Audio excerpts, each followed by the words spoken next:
Good morning, everyone. It is 8 a.m. and I love to respect everyone's time who worked hard to get here on time. So I am going to open today's meeting. Welcome to the second day of Assembly Judiciary.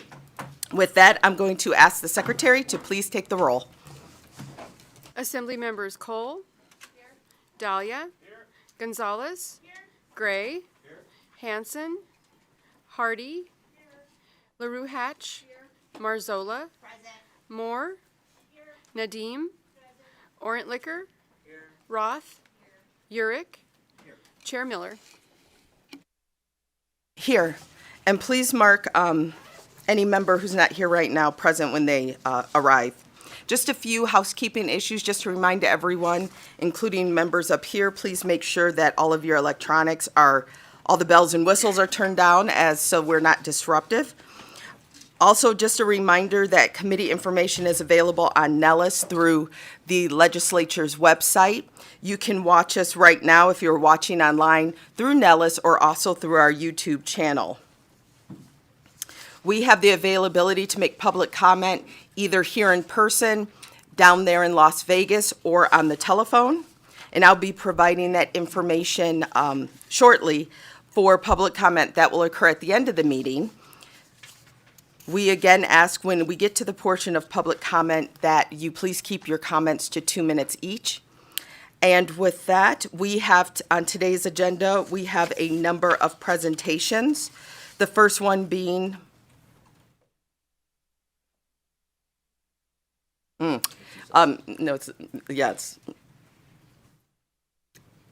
first one being from the Office of the Attorney General.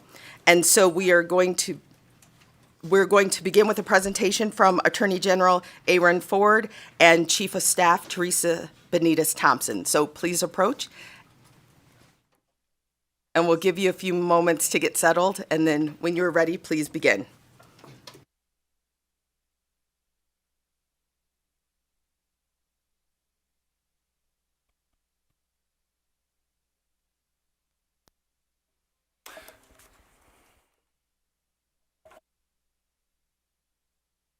Good morning, Madam Chair, members of the committee. It's great to see everybody. My name is Aaron Ford, and I am your Attorney General. I'm accompanied by my Chief of Staff, Teresa Benitez Thompson, and we are delighted to be here to give you a quick overview and presentation on the Office of Attorney General.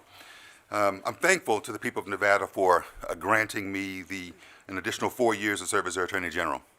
I do not take lightly the continued trust that Nevadans have granted me to ensure that their public safety is taken care of and to seek justice for all.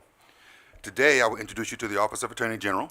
We've been allotted 15 minutes for today's presentation, so I will be succinct and focus on the office highlights. I remain resolute in my leadership and governance over the Nevada Attorney General Office with its 155 driven attorneys, 62 dedicated investigators, and 200 outstanding support staff across 23 divisions, enforcing the breadth of Nevada law. We are united under a common belief, and if you were to ask any of them, they would tell you that our job is justice.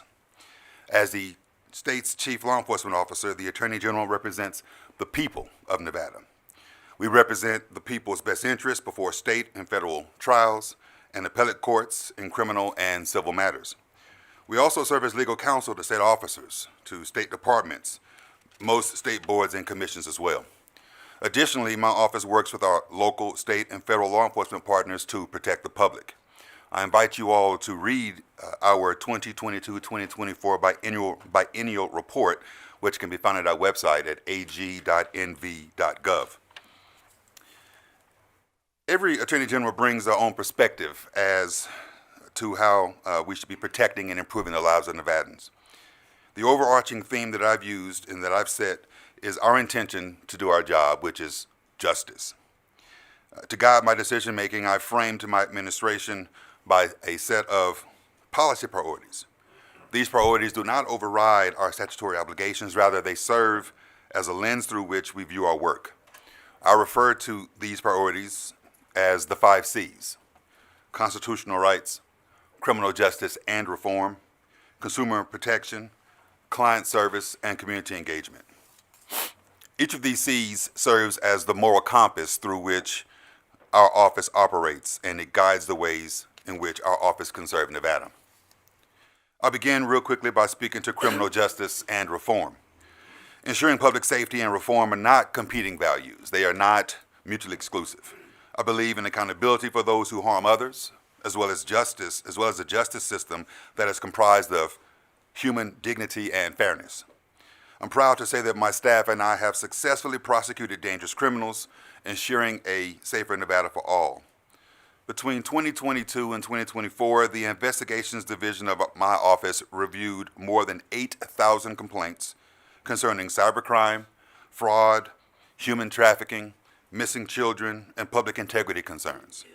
Many of those reviews turned into active investigations and subsequent prosecutions. For example, we conducted operations to capture people who prey on our youth.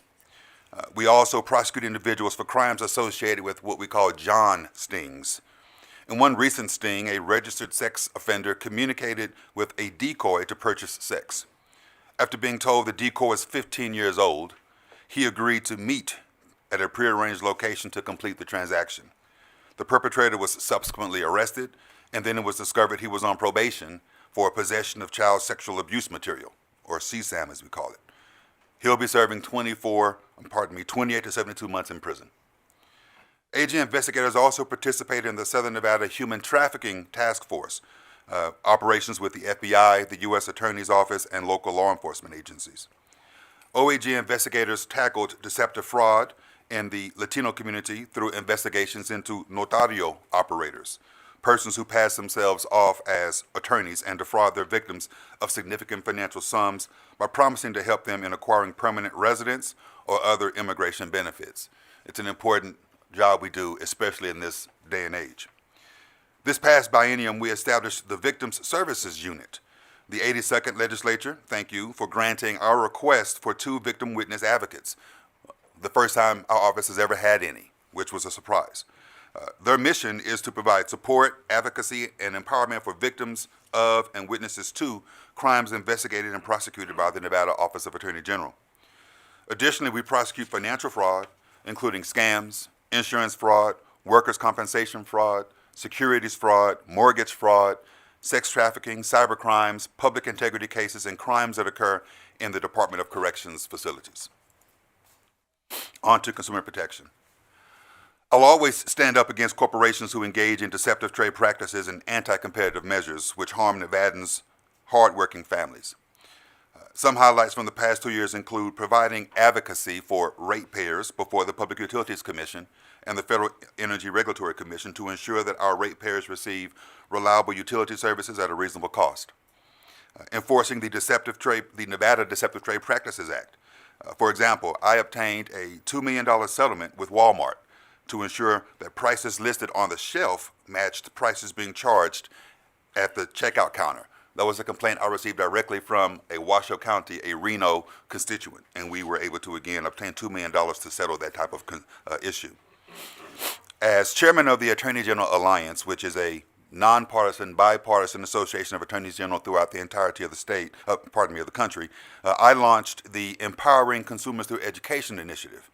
It's a comprehensive strategy addressing consumer protection by focusing on the evolving challenges faced by consumers in today's complex landscape. I was chair last year. I just completed my term, and that was a very successful initiative.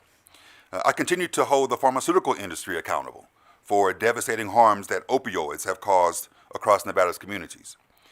I'm proud to say that we stand now at over $1.2 billion with a B dollars in recoveries. The report that I've referenced, the biennial report says $1 billion, it's 1.2 now. $1.2 billion. Transparency of those dollars is paramount to me, and this past year my office worked with the Department of Health and Human Services to produce a data dashboard so that members of the public can track the flow of those dollars. Lastly, non-opioid settlements from the past biennium totaled over $28 million, and that's page 20 of our biennial report. My next C is client services. I require my administration to operate with a customer service mindset. I'm mindful that our clients, the executive branch agencies, are subject matter experts, and that the Office of Attorney General is there to assist them in lawful execution of their respective statutes and when required, prosecutions of those laws and collections of fines. For example, our Medicaid Fraud Control Unit obtained judgments in criminal and civil cases totaling over $13 million. That's on page 22 of our annual report. This money is returned to the Medicaid system for use in providing needed medical services to impoverished Nevadans. Additionally, the MFCU obtained 38 convictions and an additional 17 civil settlements between 2022 and 2024. We've protected the stellar reputation of the state's most important industry by assisting the Gaming Control Board in pursuing discipline against licensees that failed to maintain safe and lawful establishments or did not ensure proper transfers of interests in gaming operations. This includes resolving a disciplinary action against a high-profile gaming executive in July of 2023 with a stipulated settlement accepted by the Nevada Gaming Control Board, which imposed a fine of $10 million. In notable victories, Sullivan versus Lincoln County Water District is a landmark water case where we successfully defended the state engineer's authority under Nevada statutes to combine multiple groundwater basins into one based on a shared source of water. The attorneys in the Office of Attorney General provide thousands of hours of counsel to our executive branch agencies. Moving to constitutional rights, protecting your constitutional rights remains of paramount import to me and to my administration. Upholding democracy and protecting access to fair and free elections is a keystone of my administration.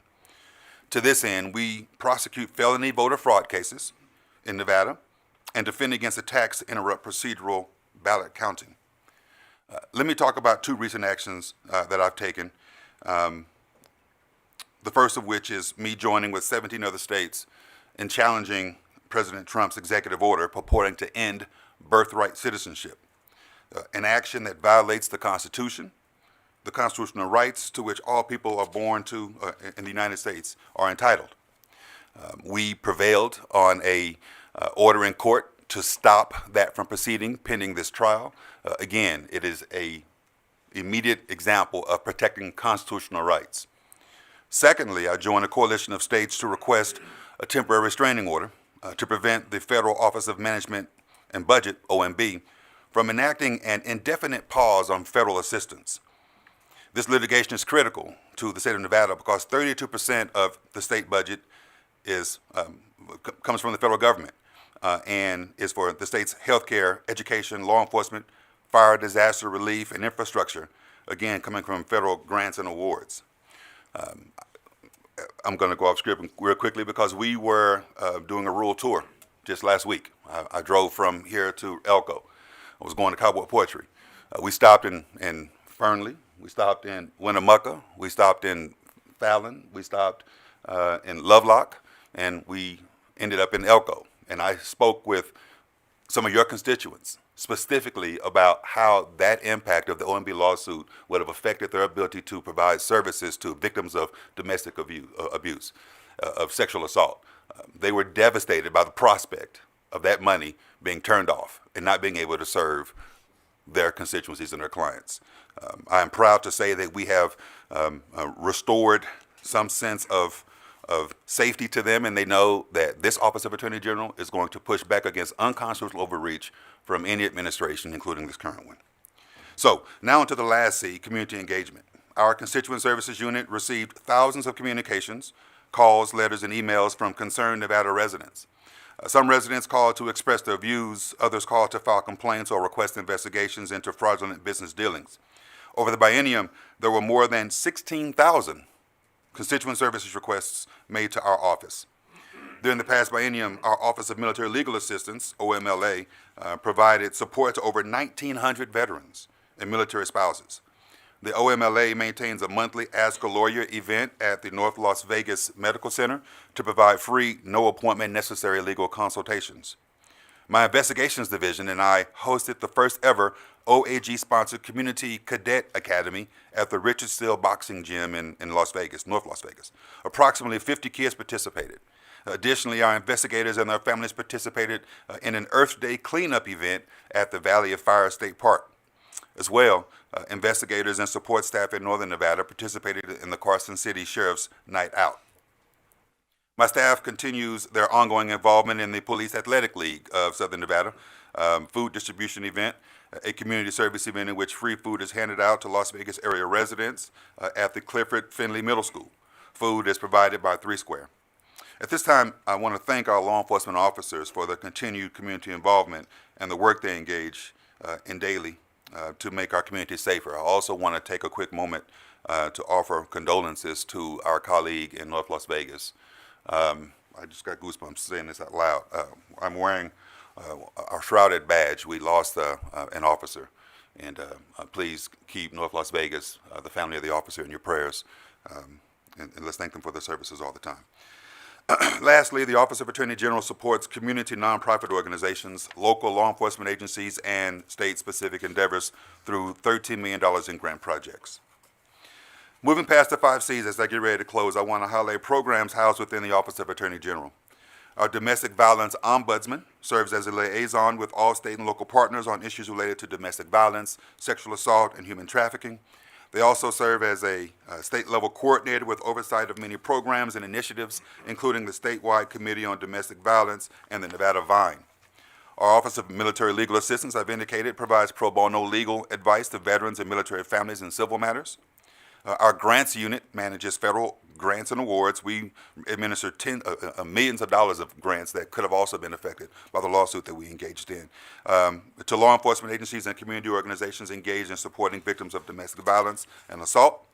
Our office provides staff support for the Nevada Prosecutors Advisory Council, the mission of which is to, among other things, provide communication, training, and foster competency among the prosecutors in the state of Nevada. So please reach out to me if you want to know any more information about those programs. Madam Chair, you requested an update on Senate Bill 35 from last session.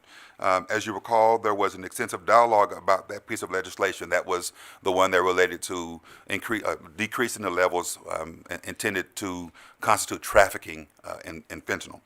My office worked in conjunction with the Senate Majority Leader to lower the trafficking thresholds for fentanyl from 100 grams to 28 grams. In my assessment, this bill has been a productive tool for law enforcement as they work to stop the trafficking of fentanyl in our communities. And we can get you specific numbers from different agencies on the numbers of prosecutions that they've been able to encounter, and we will circulate that to you to the committee. For the committee's awareness, I'm providing a list of the legislation that we're also presenting. Hopefully will be heard at some point in this committee. And Madam Chair, this concludes my overview, and I stand ready to answer any questions you may have. Thank you so much, Attorney General Ford. We do have a number of questions, and they are not necessarily pertaining directly to your presentation, although we do appreciate your we do appreciate your presentation and overview of the office, but we have some questions about just general awareness of what comes in and out of your office. So if that would be, if you would welcome those questions. Thank you. We will start with Assemblywoman Gonzalez.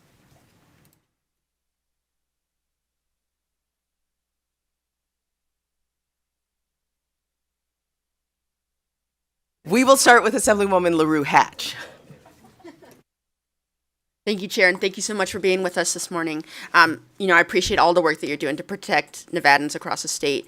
One thing as a teacher that I'm very interested in is our youth, and I know that you have done work on social media and harms to our youth in social media, and I just wondered if you could speak to some of those legal challenges and what you're working on in that area. Yes, ma'am. Thank you very much. Through you, Madam Chair, or directly? Go direct, please. Thank you, Assemblymember LaRue Hatch, for the question. I have 2 responses to that. The first of which is we are in litigation right now. About a year ago, my office sued 5 social media platforms, TikTok, Instagram, Meta, Facebook Messenger, and Snapchat. And we are in litigation right now, particularly to hold them accountable for the negative impacts that their algorithms have caused to youth in our state. We literally just 2-3 days ago prevailed at the Nevada Supreme Court on a motion to dismiss based on what they call personal jurisdiction. They're trying to escape the jurisdiction of this state, and we have been able to defeat them at every turn, and we'll be proceeding to trial in those areas. I won't be able to speak too much more about that, but we are in litigation against those 5 entities, and thanks to you, we were able to obtain outside counsel for that because it's a circumstance where we needed extra resources, and you guys have afforded us that. We also have a bill that will be presented. I think it's probably going to Commerce and Labor, as opposed to here, SB 63. It is a youth online safety bill that likewise attempts to put some guardrails around the ways in which social media can interact with our youth, again, to protect the mental health and the negative impacts we've seen in that regard. So those are 2 responses that I can offer. I'm happy to follow up with you offline about further details to the extent you require that. Yeah, thank you so much. I would love that, and I just appreciate all of that work for our youth, and thank you for your answer. Thank you. Thank you. Our next question is from Assemblywoman Moore. Thank you, Chair, and thank you, AG, for being here today. I do have a question around the investigations and fraud investigations that you do. How do you become aware of any fraud issues happening, especially in the Latino community, which tends to not want to go to law enforcement to make them aware of any issues that they may be having, especially with notarios? There's a lot of notarios in my district. Thank you, Assemblymember Moore. It's a great question, and it's certainly a struggle, frankly, to be able to get information from communities that are, that perceive law enforcement as a threat in and of itself, and which is the reason why one of my C's is community engagement. We are actively involved in every community, including the Latino community, doing activities, and we have expressed that we don't inquire, I'll just say this out loud, we don't inquire of immigration status when a victim comes to us. We are the Attorney General for the entire state, and it's my job to protect everyone who lives in this state. And so we believe that has enabled members of the communities that you've discussed to reach out to us directly. So sometimes we hear directly from them via complaints that we've talked about that are called in or sent via email. Sometimes we hear about it through anonymous complaints that require a little more investigatory work. And sometimes we just learn about it firsthand because we are in the communities. And that's a non-exhaustive list of ways in which we learn about these. But we also work with, for example, the Mexican consulate. She and I literally just did, in Español, algunos comerciales, some commercials in Spanish, informing the community about notario fraud and the resources that our office offers. And so we have a lot of partnerships in that regard. Also in the AAPI community, we work to try to ensure that people know their rights in that regard. So that's part of the ways in which we're able to get information out there and to respond in due course. You're welcome. Our next question is from Assemblymember Gray. Thank you, Madam Chair, and I hope you're not cringing. I'm not going to ask any tough ones today, but I appreciate a lot of what you do there, Attorney General, you, especially on the fentanyl front. A couple quick questions, though. One, Johns, those are a huge problem in our state, whether they're Nevadans or whether they're coming from out of state. What happens in Nevada shouldn't just stay in Nevada. It's basically, after looking at the penalties for it, it's really nothing more than a citation, and families never hear about it. I'm just thinking, well, what I'm wondering is, what are your thoughts on increasing the penalties for that? And then 2, Assemblymember, we're going to ask one question and allow the Attorney General to respond. Okay, that'll work. Thank you. I don't know if I have a response ready for you in that regard. We'd have to work with our partners, talk to law enforcement to ascertain whether they in fact view it as an issue that we need to address. But let's be clear, on the John Sting front, my office is very engaged and active on ensuring that we are able to get these predators off the street. We have active operations out of our office with our joint task forces, with members of this audience right now, working with them to ensure that we're able to try to address some of these issues. But to your question about increasing penalties, I'd love to hear from you about what your thoughts are in that regard, and we can discuss it further. Thank you. Our next question is from Assemblymember Nadeem. Thank you, Madam Chair. Thank you, Attorney General. My question is regarding the birthright citizenship. So thank you for your efforts. So you, with the other Attorney Generals, you have blocked it for now. I want to know what is the path going forward. Thank you for the question, Assemblywoman, Assemblymember Nadeem. I appreciate that. Look, let me back up and just, if I can, offer a little bit of background about this birthright citizenship scenario. What I have said, generally speaking, is Mr. President has the ability to enact his policies, and I will not get in the way of those unless they are violating the law and the Constitution, period, point blank. And if they are, we're going to engage to protect the residents, those who are present in this state. Birthright citizenship was the first circumstance in which it happened. Frankly, 6 hours into being inaugurated, he issued a proclamation, an executive order purporting to end birthright citizenship, which is in the Constitution under the 14th Amendment, saying that if you are born on this soil, you are an American citizen. It is a right born out of a case called Dred Scott, where descendants of African people who had been enslaved were denied citizenship. And they said in that case, our Supreme Court said that black people could never be citizens of this country. And in fact, black people had no rights that the white man was bound to respect. That's where this conversation about birthright citizenship began. And so I take it personal, frankly, as a black man, when we talk about rewriting the Constitution. But also because of the fact that 30 years later, 40 years later, after the 14th Amendment was passed and the Civil War was fought, there was another case where a child of Chinese immigrants who was born in this country was denied his birthright citizenship, and he had to sue. And the Supreme Court then said his parents, who were denied citizenship for other discriminatory animus reasons during the 1890s, the Supreme Court said that it doesn't matter what their status was. He's born here, and he is a citizen. And that was really the last debate that we had around this. And so when, via executive order, he says he was going to limit birthright citizenships and deny it to those who were born to folks who were undocumented, we sprung into action, went to court, got virtually immediately a temporary restraining order to stop it from going into effect. He had already put in a 30-day time frame for which it was going to go into effect. So it wasn't going to happen like immediately, but it has stayed now pending the duration of the trial that we're going to undertake. 18 AGs and I sued in Massachusetts, 4 others sued in Washington, and both of those courts have entertained this, and we have a hearing, in fact, tomorrow, I believe, in Massachusetts. And so it has to go through the litigation process, but in the meantime, it will not be enforced until a court makes a determination. And incidentally, but I'll give you the mic back after this, the court in Washington, the judge who had been on the bench for 40 years, a Reagan appointee, said that it was one of the most egregious examples of nonsense that he had seen brought before him, and even asked the attorney for the Department of Justice, did he stand by what was in that complaint, as if he was about to sanction him. He did not, but it's blatantly unconstitutional, and we're going to stand up against unconstitutional acts, irrespective of who's in power. So that's the summary that I can provide for you at this juncture. Happy to talk to you further offline. Thank you. Thank you. Our next question is from Assemblymember Hanson.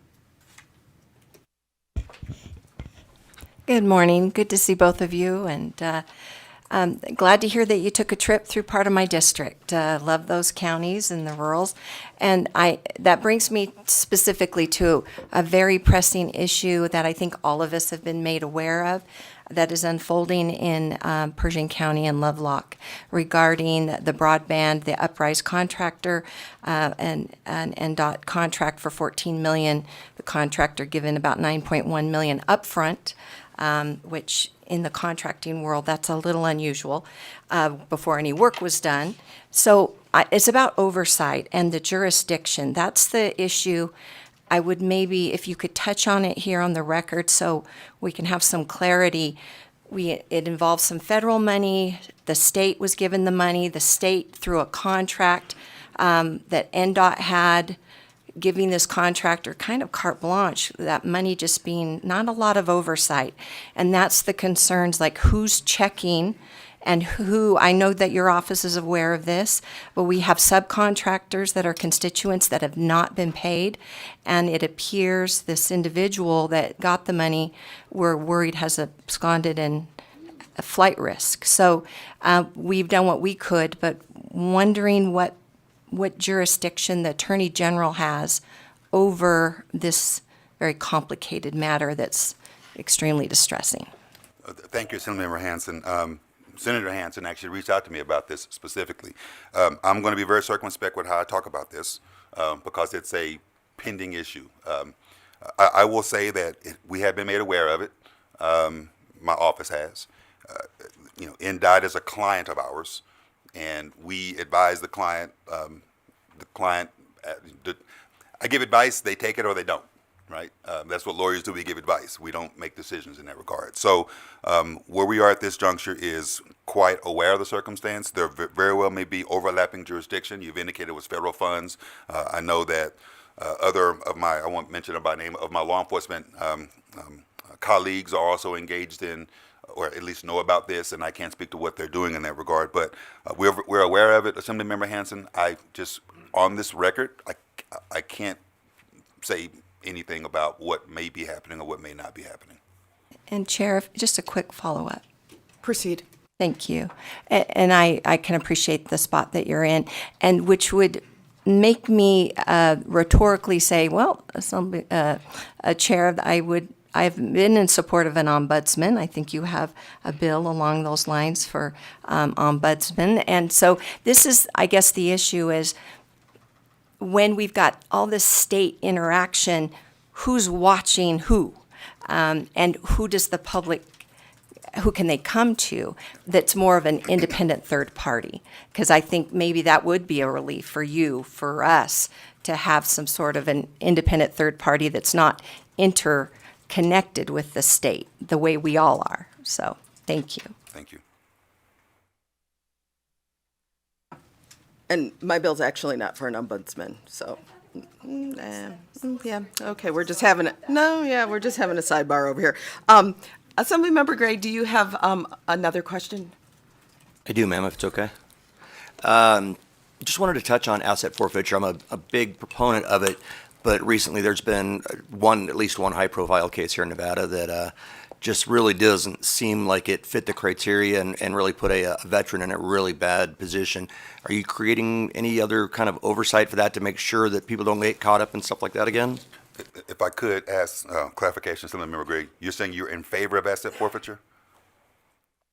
Absolutely, but I think, if there's any kind of question at all, there needs to be an independent third party off the highway that takes a look at it and, Well, you and I respectfully disagree. I am against civil asset forfeiture as a personal matter. That said, we have been engaged in a high-profile case where this veteran you're talking about had monies taken from him, and we have litigated that case. I think it is resolved. And I can't, frankly, off the top of my head, remember exactly where we are in that regard. But can I circle back with you? We can talk off the record about that, because I don't know if I have enough information to be able to respond at this juncture. Thank you for that, Attorney General. I believe that concludes all of our questions for you all today. Thank you so much for your time and your presentation. Thank you, Madam Chair. Thank you, committee. With that, we will move on to our next presentation. We have a presentation from the Department of Public Safety. Joining us is Director George Tagliati and Deputy Director Sherry Bergerman. We also, I believe, have the Senior Fiscal Analyst or Office with us. Okay, so you can introduce everyone in your presentation. Well, this is almost like at the cashier line. They are rushing you out, Chief of Staff. They are like, is she writing a paper check? But we'll give you a few. Oh, we have additional members too. So we'll give you all a few moments to settle in.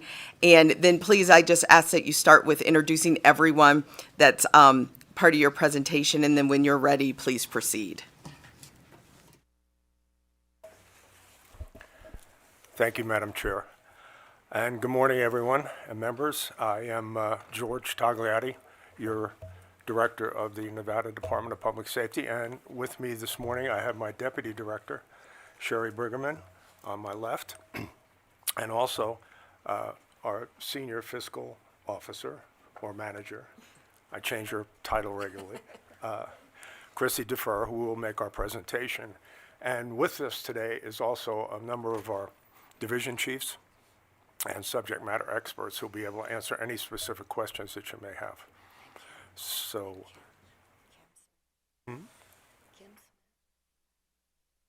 oh, I'm sorry.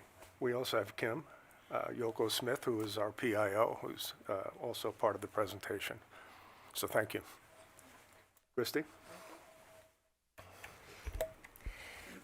Good morning, chairs and committee members. For the record, my name is Christy Defer, and I am the Senior Fiscal Officer for the Department of Public Safety, Nevada State Police. I will be presenting an overview of our departmental operations, staffing, and legislative initiatives. For the sake of time, I am going to run through these slides relatively quickly. I know we're only slotted for 15 minutes, and we're a very large, diverse department. We have over 1,300 employees in multiple divisions and offices. So, but I will go through. I will let you relax for one Oh, okay, moment. okay. I will cut you off at 20. Okay. So you have a Duly little noted, buffer. And this is for you all as well, because, you know, attention spans really start to wane by the time we get to slide 49. Right. So, yeah, okay. Absolutely.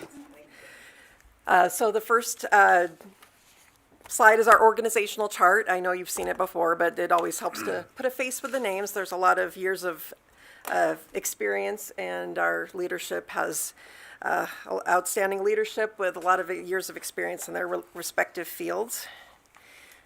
Our director's office, and that's budget account 4706, establishes policy and provides direction and support services for the divisions and offices of the department.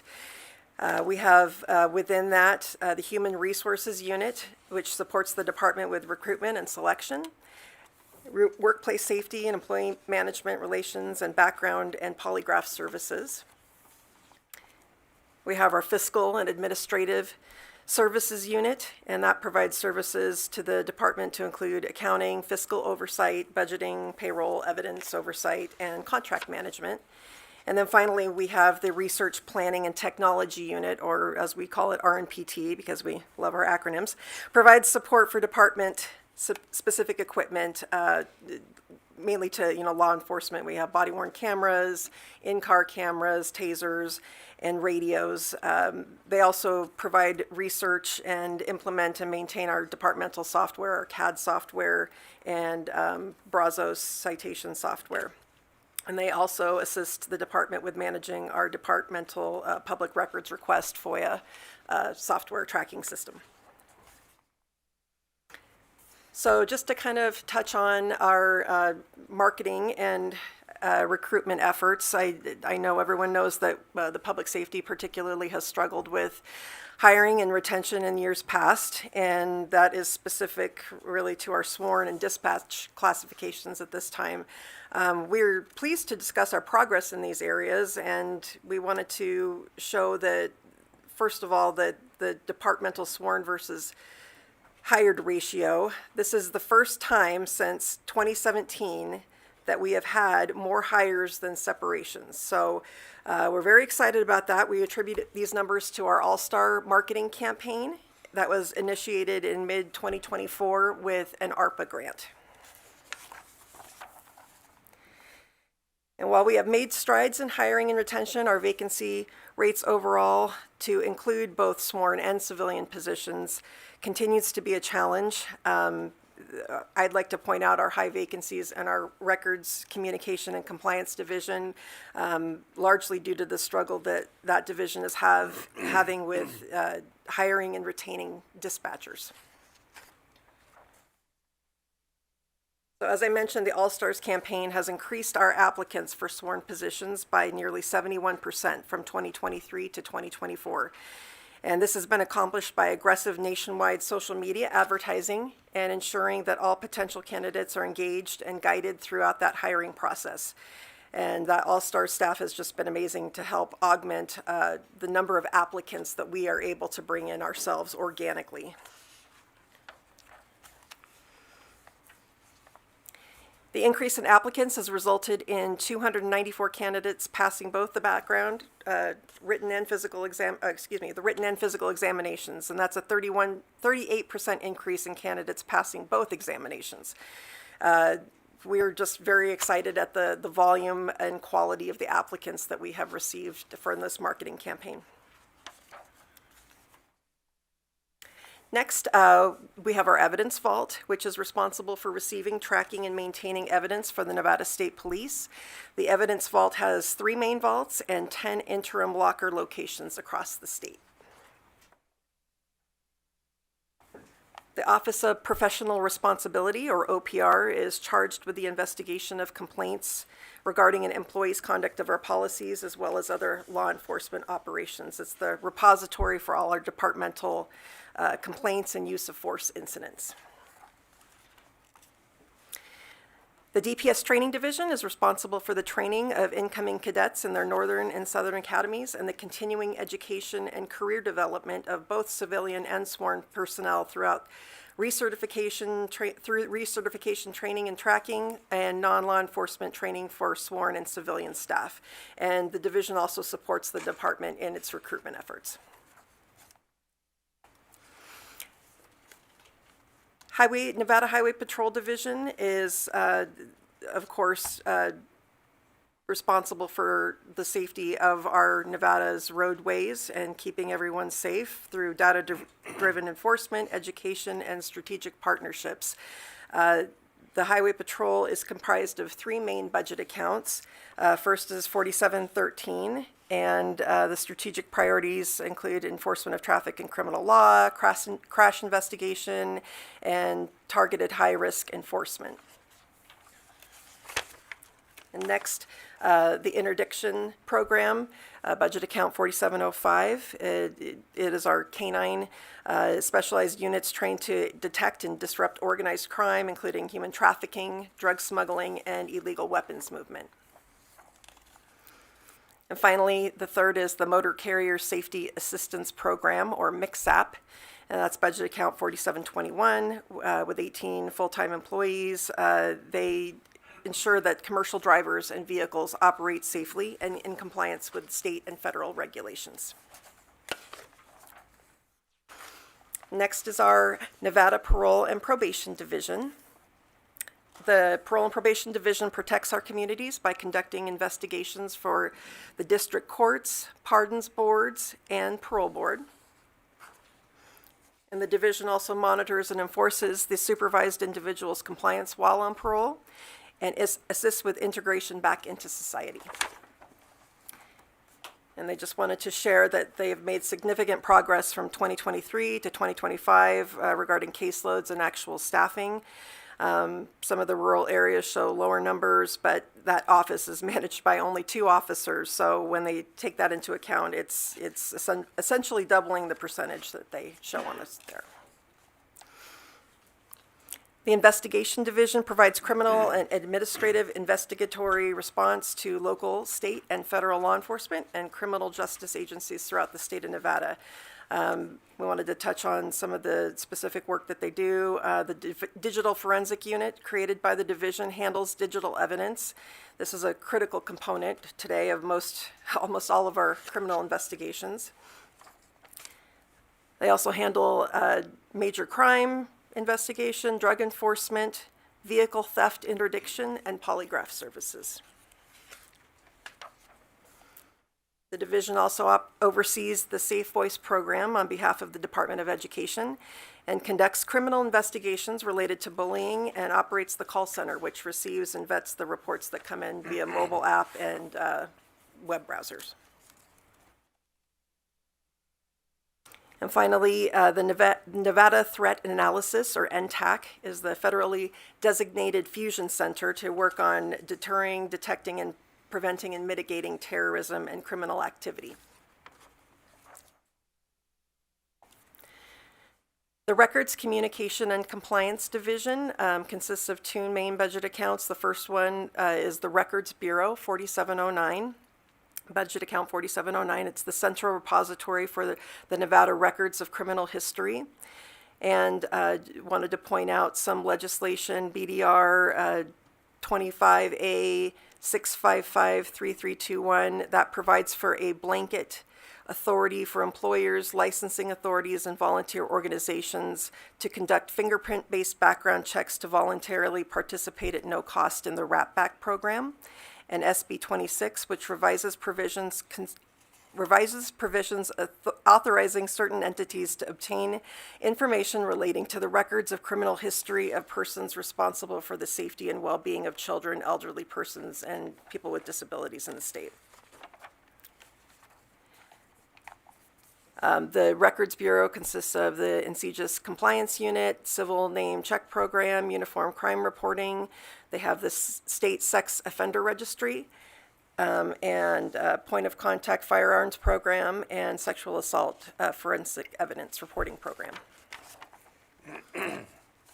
The other main budget account is 4702, which is the dispatch unit. That consists of 65 PCNs, and the number of calls, just for reference, the volume is, calendar year 2024, they received over 1,461,007 calls for service. The Office of Criminal Justice Assistance, or OCJA, provides assistance in obtaining and administering federal funds in order to enhance the criminal justice system and keeping Nevada a safer place for residents and visitors. They obtain, administer, and subgrant to state and local government and agencies grant funds from the U.S. Department of Justice. The State Fire Marshal Division protects life, property, and environment from fires and hazardous materials in the state of Nevada. This is accomplished by performing fire and life safety inspections, building plan reviews, investigation services, and training and educational services. They are primarily fee-funded through revenues that they receive through permits, licenses, and plan review fees. And a budget account that falls under Fire Marshal is the State Emergency Response Commission, CERC, which provides grant funds to emergency response to hazmat incidents and to combat terrorism. The Capitol Police Division ensures the safety of all state employees and visitors through proactive law enforcement, community engagement, and strategic partnerships. The division is responsible for safeguarding the Governor's Mansion and hundreds of other state facilities. The Office of Traffic Safety's mission is to eliminate deaths and injuries on Nevada's roadways so everyone arrives home safely. The office is the federally recognized highway safety office for the state of Nevada and administers federal and state safety grant funds.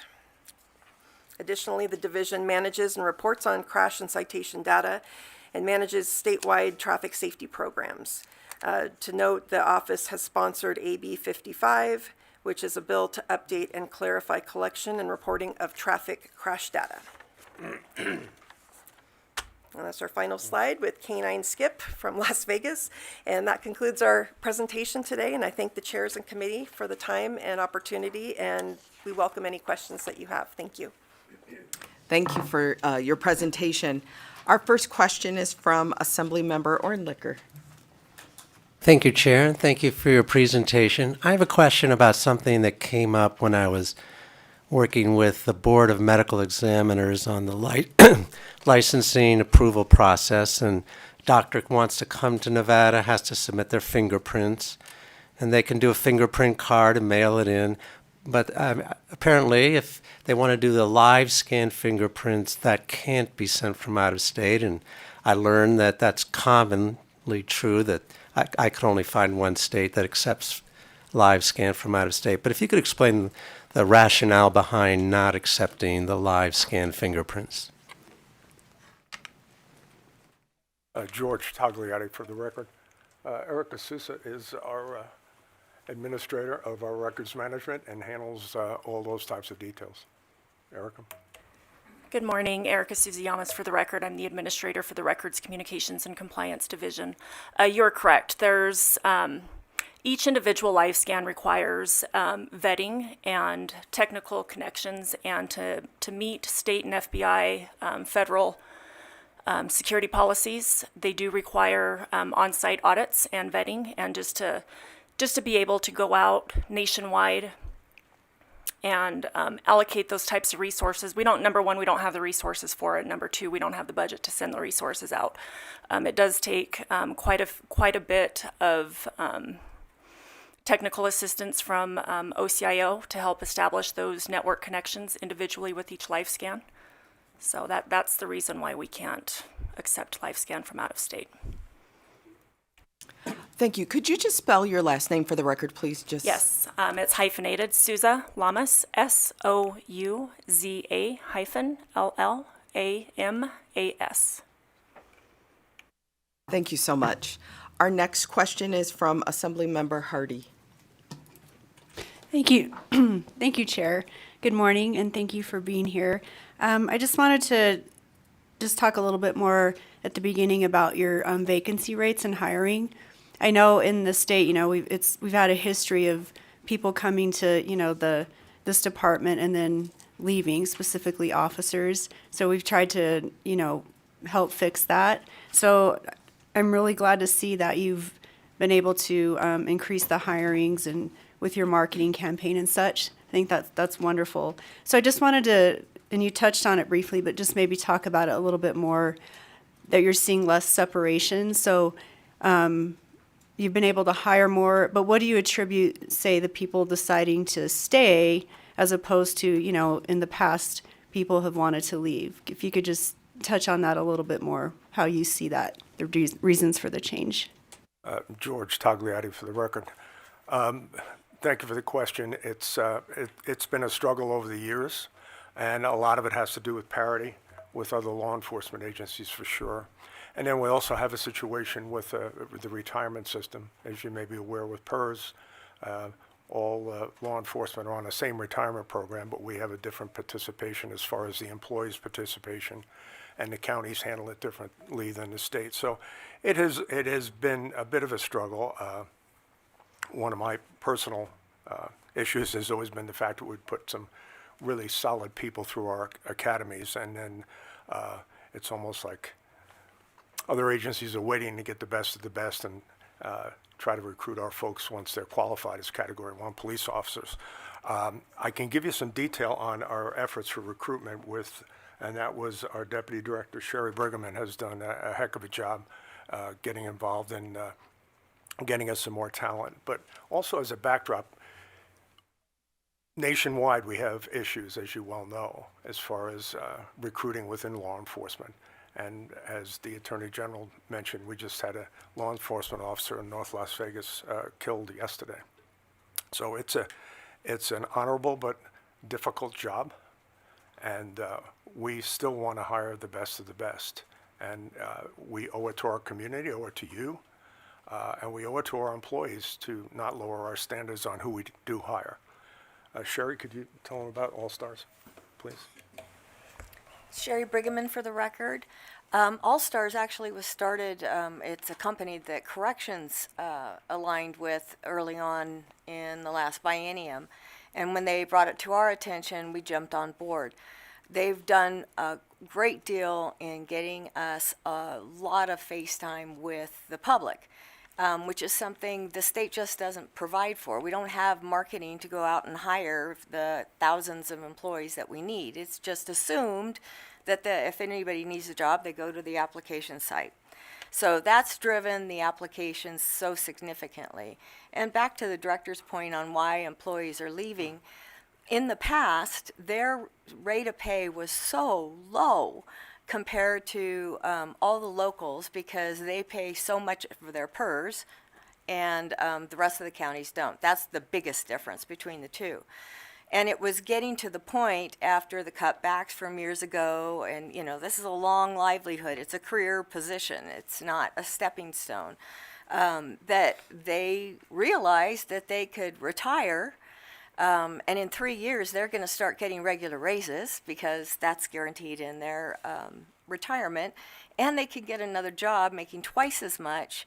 And so instead of waiting 25 years to retire, they're going at 20. Or they're going at 18. We've slowed that. You've slowed that by giving them the money or a significant raise for the last biennium. It really did slow that down, and I think they felt more appreciated. I know they felt. They told me that way. That finally says to them, you know what we're doing. You know the harm that we face. We know we're working hard, and now you're finally giving us credit. So morale-wise, money-wise, business sense-wise, there's so many reasons for them to stay. So I'm hoping that answers your question. Thank you for that. Our next question is from Assemblymember Roth. Thank you, Chair. This is in regards to the Parole and Probation Department. And so, what I see a lot in my work is kind of a revolving door with individuals who are struggling with homelessness or drug addiction or things of that sort. And I see that, parole and probation is really doing what they can to manage their caseloads. Is the department considering at all using or placing staff such as a social worker or something like that to address some of the underlying problems that population is facing to kind of reduce that revolving door? Is that something that's been looked at before? George Tagliati for the record. We have a couple of programs right now, and one of which is where we have someone embedded, so to speak, with Hope for Prisoners in Las Vegas. That would be kind of what you're getting at. Hope for Prisoners is again a not-for-profit organization that engages people that are just getting out of prison, and we engage with them to help in that transition. And we offer some services for them to facilitate them getting DMV and some other things like that. But Tamara Jackson is our chief of our parole and probation, and she can give you more detail. Tamara Jackson, for the record, TAMRAHJACKSON, the chief of the Parole and Probation Division. We have not looked at bringing them in staff ourselves. However, we do work with Department of Health and Human Services to bring in welfare resources as well as other staff who provide some of those services. Again, we do have resource specialists that basically work within the different communities to try and bring in any resources we can to provide those services to our clientele. Could I have a brief follow-up, Chair? Proceed. Thank you. Would it be possible to get a list of those resources that are being provided? Absolutely. We can put a list together for both, specifically our Las Vegas office and our Reno office, and provide that. Thank you, and please submit that to the committee so that we can distribute to everyone. Not seeing any additional questions from members right now. I thank you for your presentation and your time, and we will move on to the next presentation. You're welcome. Thank you. So our next presentation, I love everyone is so anxious to get up here today. So our next presentation, good thing I'm not taking anything out of order, is from the Las Vegas Metropolitan Police Department's Office of Intergovernmental Affairs. Joining us today, we have Captain Joshua Martinez, who is new in this position for us, who will be representing the department up here in during the legislative session this year. We have returning also Detective Adrian Hunt and Detective Christopher Reese with us. So they will give a overview of Metro Police, and so give you a moment or two to settle in, and when you're ready, please proceed. All right, thank you, Chair Miller, for the introductions of my team here at the legislative session. As you mentioned, for the record, my name is Joshua Martinez. I'm the captain of Office of Intergovernmental Services with the Las Vegas Metropolitan Police Department. And to the left, I have Detective Adrian Hunt, who's part of the legislative team, as well as Detective Chris Reese. So our vision, the vision of the LVMPD is to be the safest community in America. The vision is to be realized injecting humanity into every interaction and building trust with the citizens we serve.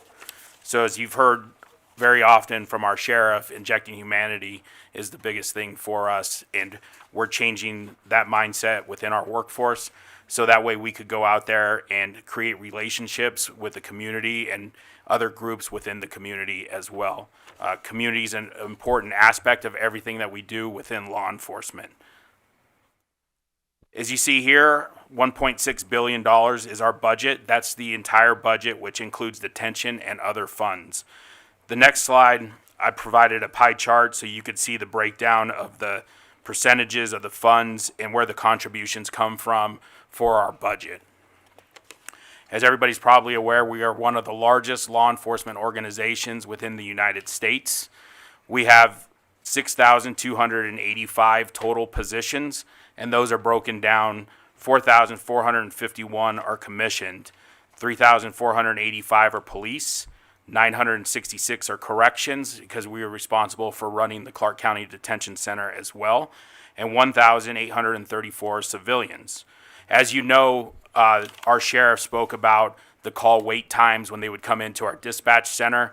So that was one of his priorities, to address and hire more dispatchers and train folks to be able to reduce those call wait times. In January of 2023, we had 69 call takers and dispatch vacancies, which is a 28% vacancy rate. In January of 2025, all call taker and dispatch positions have been filled. We now have 132 police dispatch professionals and 118 911 professionals. We average 2.5 million calls for service and 1.2 million 911 calls per year. Our current 911 average wait times have been reduced to 3 seconds, and 311 average wait times are 4 minutes and 5 seconds. Average response time for priority calls is currently around 7.7 minutes. Sheriff McMahill has priorities for the legislative session.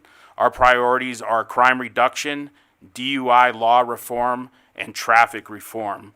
In order to reduce the traffic fatalities that we have seen on our local roadways within southern Nevada, but the state as a whole has experienced an increase in traffic fatalities, we are looking at other ways to combat and educate the citizens in our communities.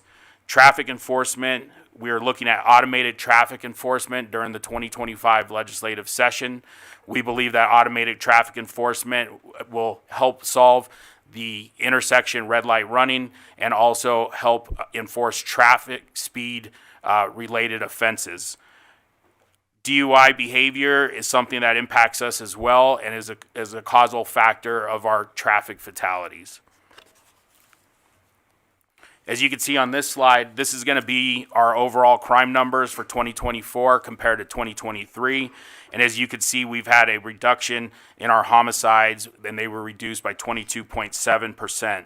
Our homicide section has a 92% solve rate, and you can see the other crime offenses are down as well. And that is our priority, to continue to move in that direction and deploy our resources and work with public policy lawmakers in order to continue to make headways within that trend to stay in that direction instead.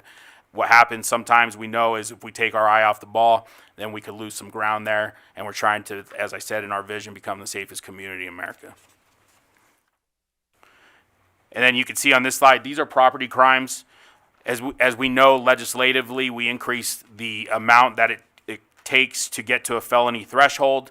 We're here to support anything to address that and reduce what that threshold is, because we have been able to, with retail theft offenses and law changes, we've been able to make a little bit of gains in that. But of course, that's still something that you see on the nightly news that impacts you. Probably as consumers go into your local retail businesses and see more and more products that are locked up. And so we want to continue to work with policymakers in regards to retail theft as well as other theft offenses. And as I stated before, traffic is a priority for us during the 2025 legislative session. As you could see, our traffic fatalities in 2024 were 146 compared to 152, so 3.9%. And last year, we had increased by double digits in the percentage category midway through the year. Our traffic section took steps to change schedules, deploy our officers at peak times and hours, do the DUI enforcement every night of the week, and look at other ways to get folks that could draw blood to get a good prosecution on DUIs. And with those changes that we've been able to make internally in regards to the deployment of our personnel at the Traffic Bureau, but also taking our area commands and deploying them to traffic enforcement, we were able to turn that tide last year and get a small reduction. But as I said, part of our plan is here at the legislative is traffic public policy in order to help us as a community.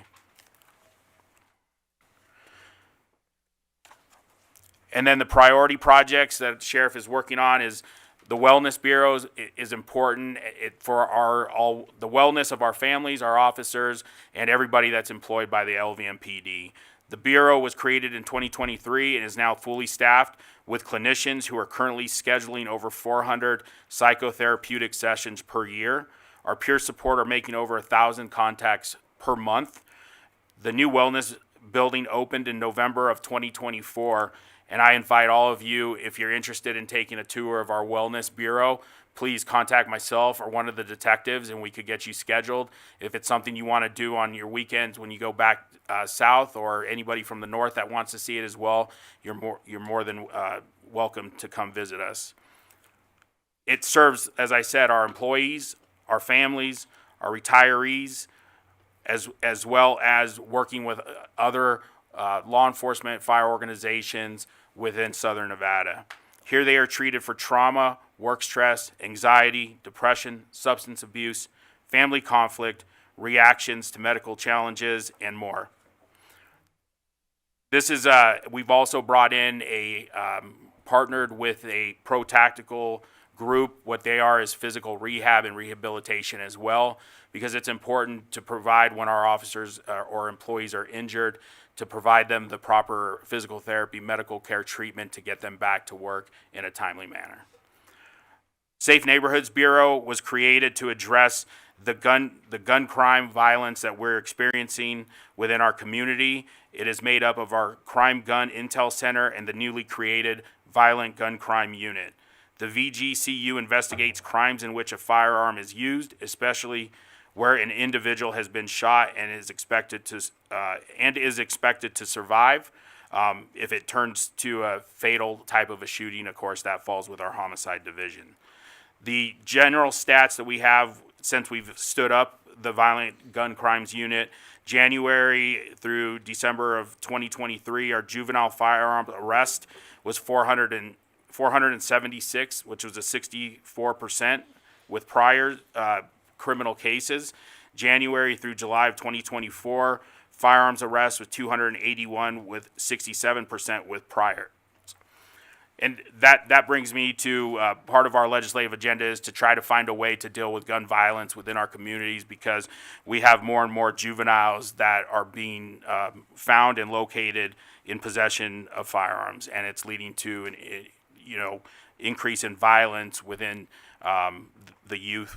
And we have other slides to talk about that.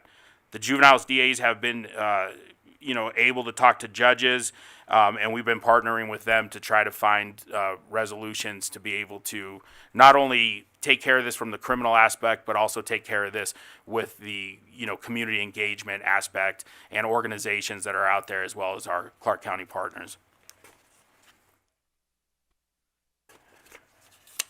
And then the Hollywood Area Command is coming online. It's going to break ground here shortly, and that'll probably take like a couple years, and of course, staffing wise, but we want to highlight that as well. And then we have the Joint Emergency Training Center. We refer to it as the Jetty. That's out there by Sunrise Mountain in the Las Vegas area. That provides our active shooter training, our reality-based training, and our advanced officer skills training. And those are all the things that you may have seen in prior newscasts that highlight all of that readiness that we do to prepare for incidences that we've either experienced or we know that we could experience into the future.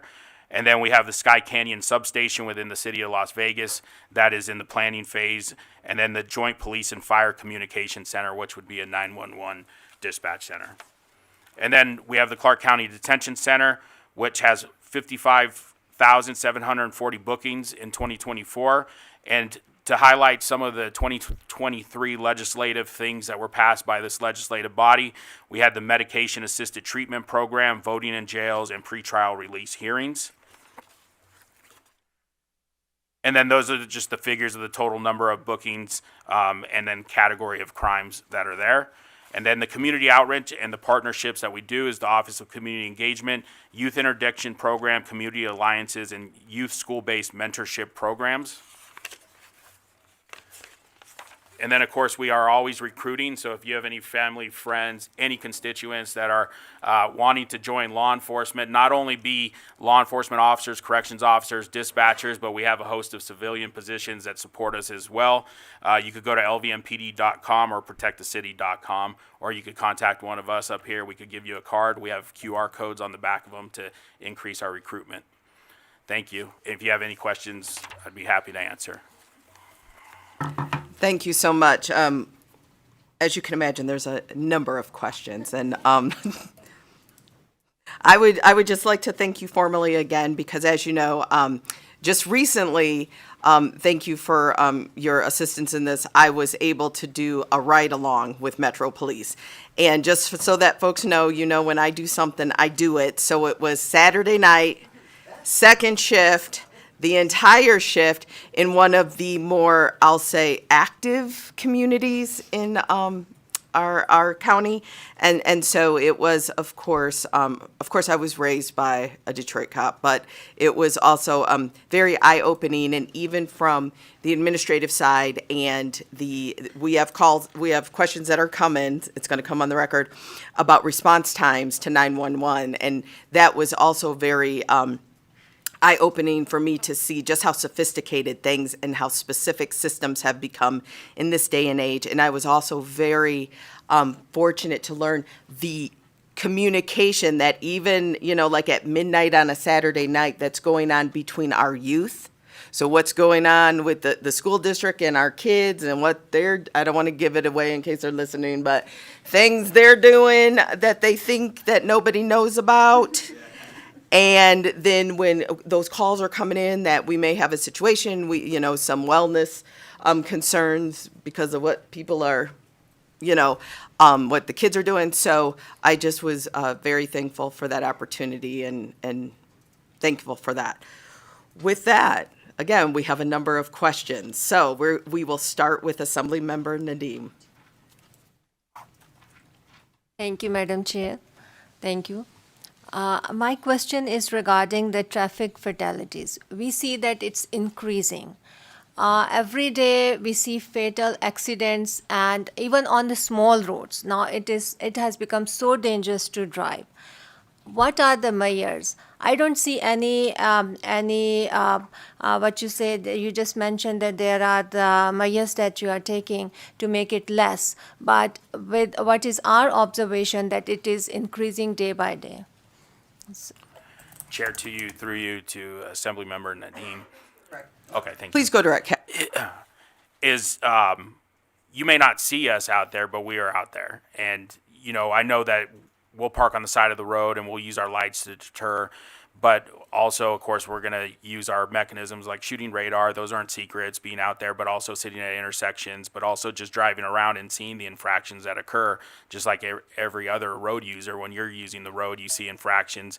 Same thing in patrol. I've been 23 years on the agency, 18 of them spent in patrol, driving a black and white. And you're going to see the infractions, and they're going to happen. I've seen more and more enforcement actually just driving around as a citizen, as a road user as well. More people pulled over on the side of the road, and more citations that are being issued, and our data has that number increased over the last year. And we could take that increase in traffic citations, and I've even talked to our court counterparts over at the city of Las Vegas, and they've seen an increase as well, as I'm out there trying to explain what we've done on our part to try to change our staffing levels at peak hours to address those. Thank you. Thank you. Our next question is from Assemblyman Urick.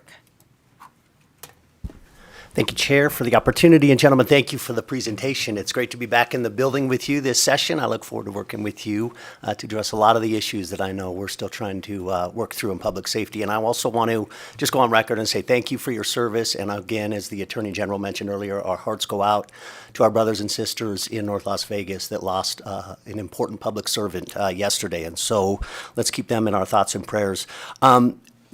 Captain, you touched on it in your presentation, but I want to just really make sure that we emphasize here, I have personally been aware of what Sheriff McMahill has done with that Health and Wellness Bureau. Literally like nothing that I have ever seen in Nevada law enforcement to address the mental health issues and concerns that have just been so pervasive in law enforcement. I know, as you're aware, and most of the members on this dais are aware, I served for 20 years. It is a very difficult profession, and I just want to commend on the record what Sheriff McMahill has done in that regard. My question is related to that.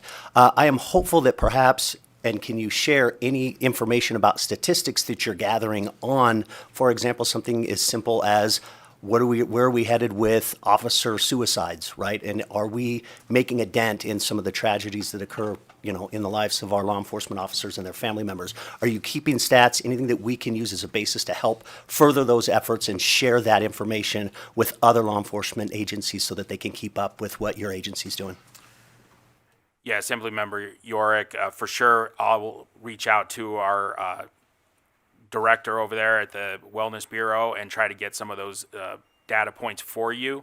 But I could say, because it's been discussed with us from the sheriff, that last year in 2024 was the first time in many years that we did not suffer a suicide on our agency, either a retiree or somebody that is currently employed.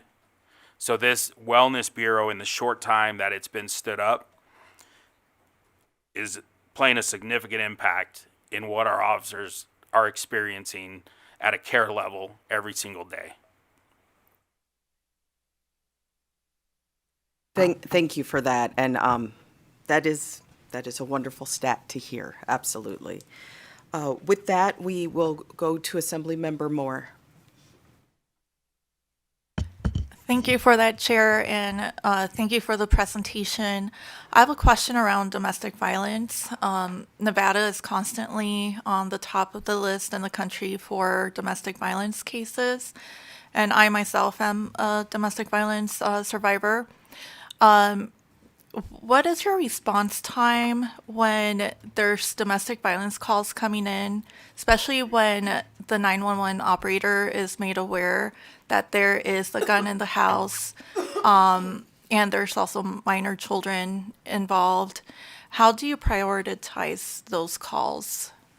So based off the details, Assemblymember Moore, that we're receiving from the caller, that'll categorize the response category. So we have categories such as 0, 1, 2, 3, 0 being the highest. So when the information talks about guns, children in the home, a current occurrence occurring, person that the suspect or person that's committing the crime is there, that's going to be an immediate response. And in cases where you receive things through 911, I personally have worked as a call taker in the building. The dispatchers will start to communicate verbally across the room, because it's an open bay, to get other dispatchers to do things to assist them so they could start getting the units and the medical and all the other things that they need there and resources deployed in a timely manner. Thank you for that. And of course, I just want to remind members that you're always welcome to ask more specific questions offline as well. And of course, the team is up here for the whole 120 days with us as well, and we'll see them every single morning. So our next question is from Assemblymember Gray. Thank you, Madam Chair. Good to see you guys back. Captain Martinez, good to meet you. I share Assemblyman Urick's comments also about the wellness unit. That's fantastic, and the stats, it looks like, are bearing out your efforts, so thank you. A question you probably won't be able to answer today, but I'd like to know, with your gun violence statistics, I would like to know what percentage of those guns are illegally obtained by the perpetrators. I mean, do any of them have them legally, or are they all illegal? And I just, I can wait on that answer. Assemblymember Gray, we'll get you that answer. But speaking anecdotally, the majority of what we're seeing are obtained illegally. But of course, we do have some that obtain them legally, or legal. So they'll go purchase it and they'll be the rightful owner of that. And then unfortunately, they're involved in some sort of criminal behavior. So thank you for that. So when you're able, I know it may not be today, but when you're able to give us those numbers, if you could submit that to the committee, we'd appreciate that. Thank you.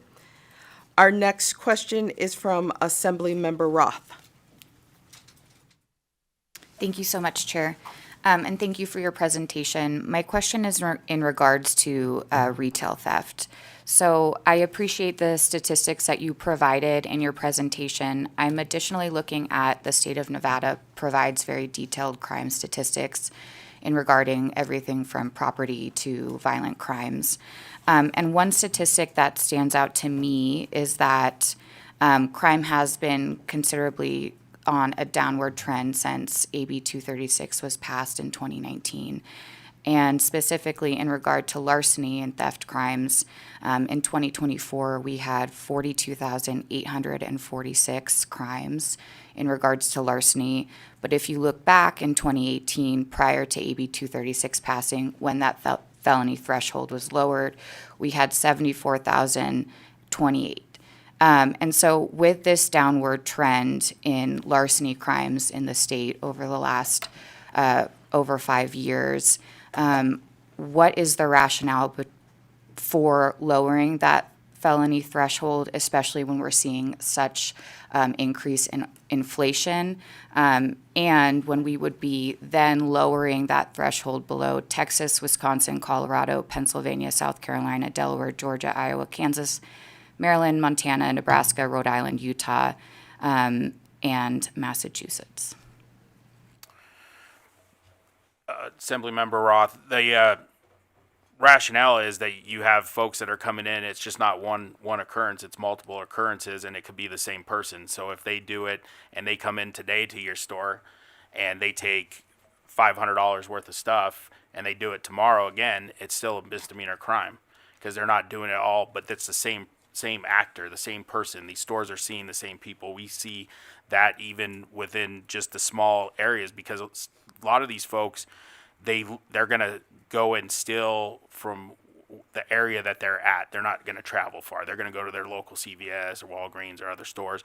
So they know what the law is because obviously they get consulted, and then all of a sudden they know that if they're over $12.50 and one theft, then all of a sudden, they're at a felony level. But if they do it multiple times over periods of days, they're at that misdemeanor.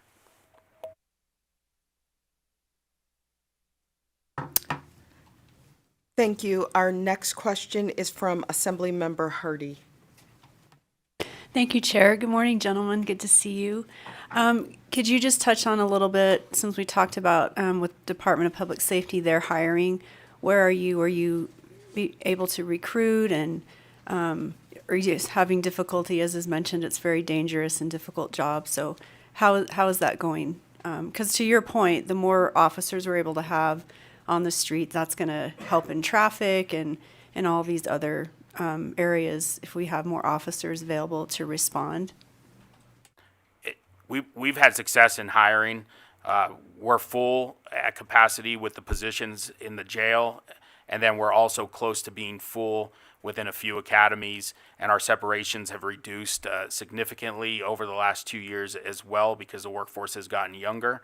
And so we've had great success in recruitment. We've been able to get folks into our academies over the last couple years, and so that's helping us to reduce crime and come up with these numbers of reduction in our homicides and sex offenses and some of the other aggravated assaults that you see here, because we're able to staff these area commands and we're able to deploy them throughout the community.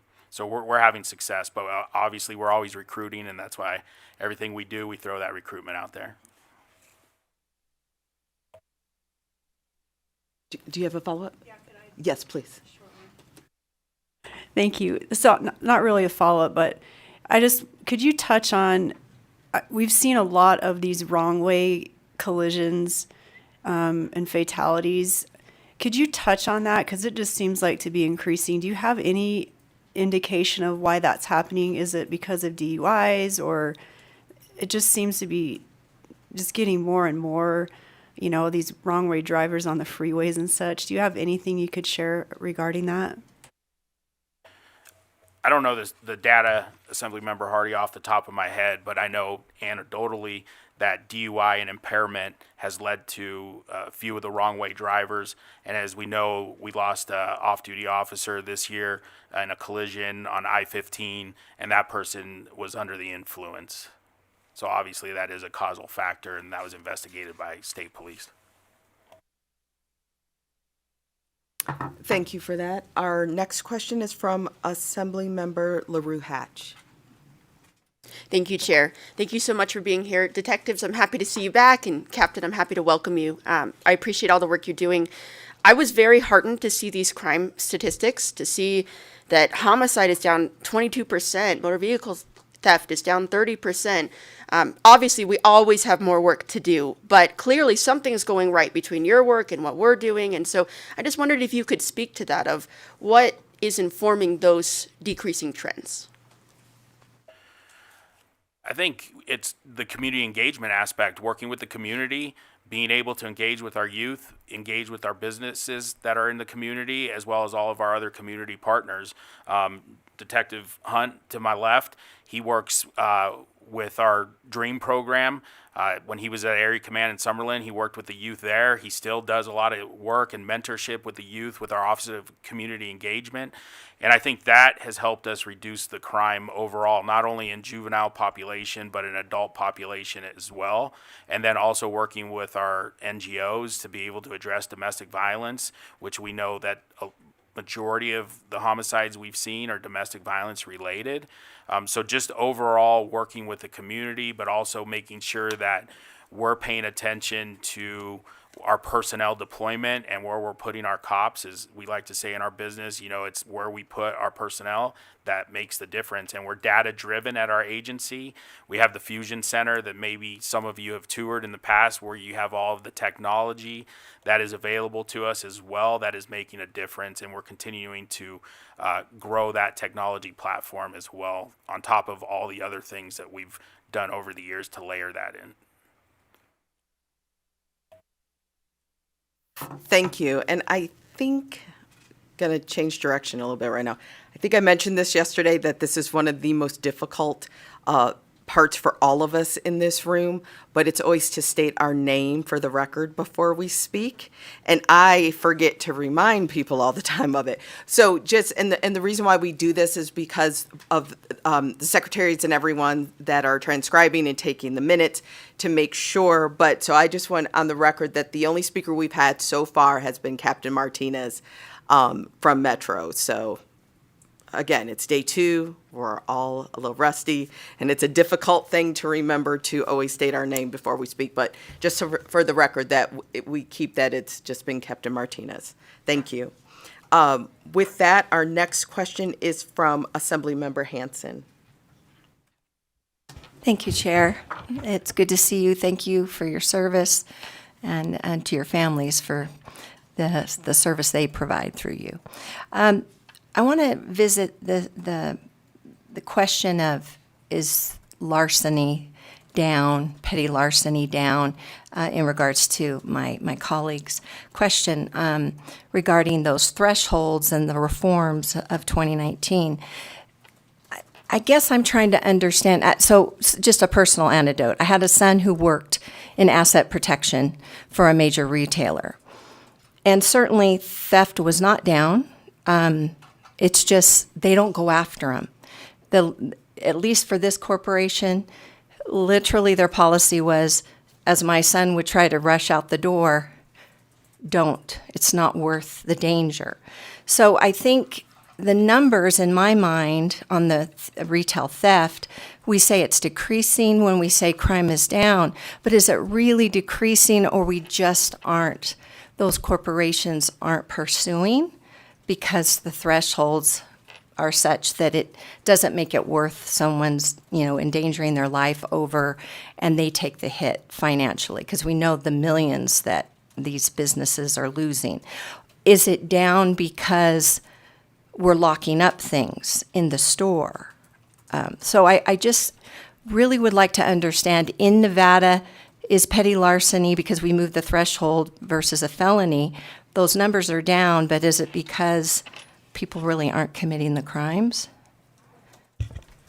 And I know that's probably more rhetorical, and you don't necessarily have the data to be able to examine that now. Josh Martinez for the record. Assemblymember Hanson, I don't want to speak for the retail business. That's, their policies that they decide to enact. But for us, we're keeping accurate numbers in regards to the reports that are filed, in regards to the crimes that our officers respond to. But also, like I said, we work with the community. So we have crime prevention specialists within our area commands. Their expertise is to go out there. They could even go to all of your homes and provide you a overview of your security at the location you're at, and provide you information on things that they know are best practices and that will help you stay safe and reduce you being a victim of either theft, larceny, or even a violent crime. And a lot of that, we refer to it as crime prevention through environmental design. So locking up your items could be something that our crime prevention specialists would give. Or for instance, when we've had a lot of pharmacy robberies that have taken place, we've worked with businesses as well to say, hey, what can you do from a business aspect? Because I think if you put some bulletproof glass or some other things that would help, that would reduce the pharmacy burglaries or robberies that occur, because you have folks that come in the middle of the night and try to go to the pharmacy, but then you have the ones that come in and use force to take the items. So there's a few factors that are there, but really that partnership, and so locking it up is just one of those aspects. And like I said, this is reports that we respond to. Thank you for that. And with that, could you just briefly explain, because I know that, as an evaluator myself, numbers can be manipulated and presented however we choose to, factual numbers, right? And so with statistics, it's often confusing, especially when we are saying that crime is going down, but people, their experience or their awareness may seem that it's going up or it's rampant.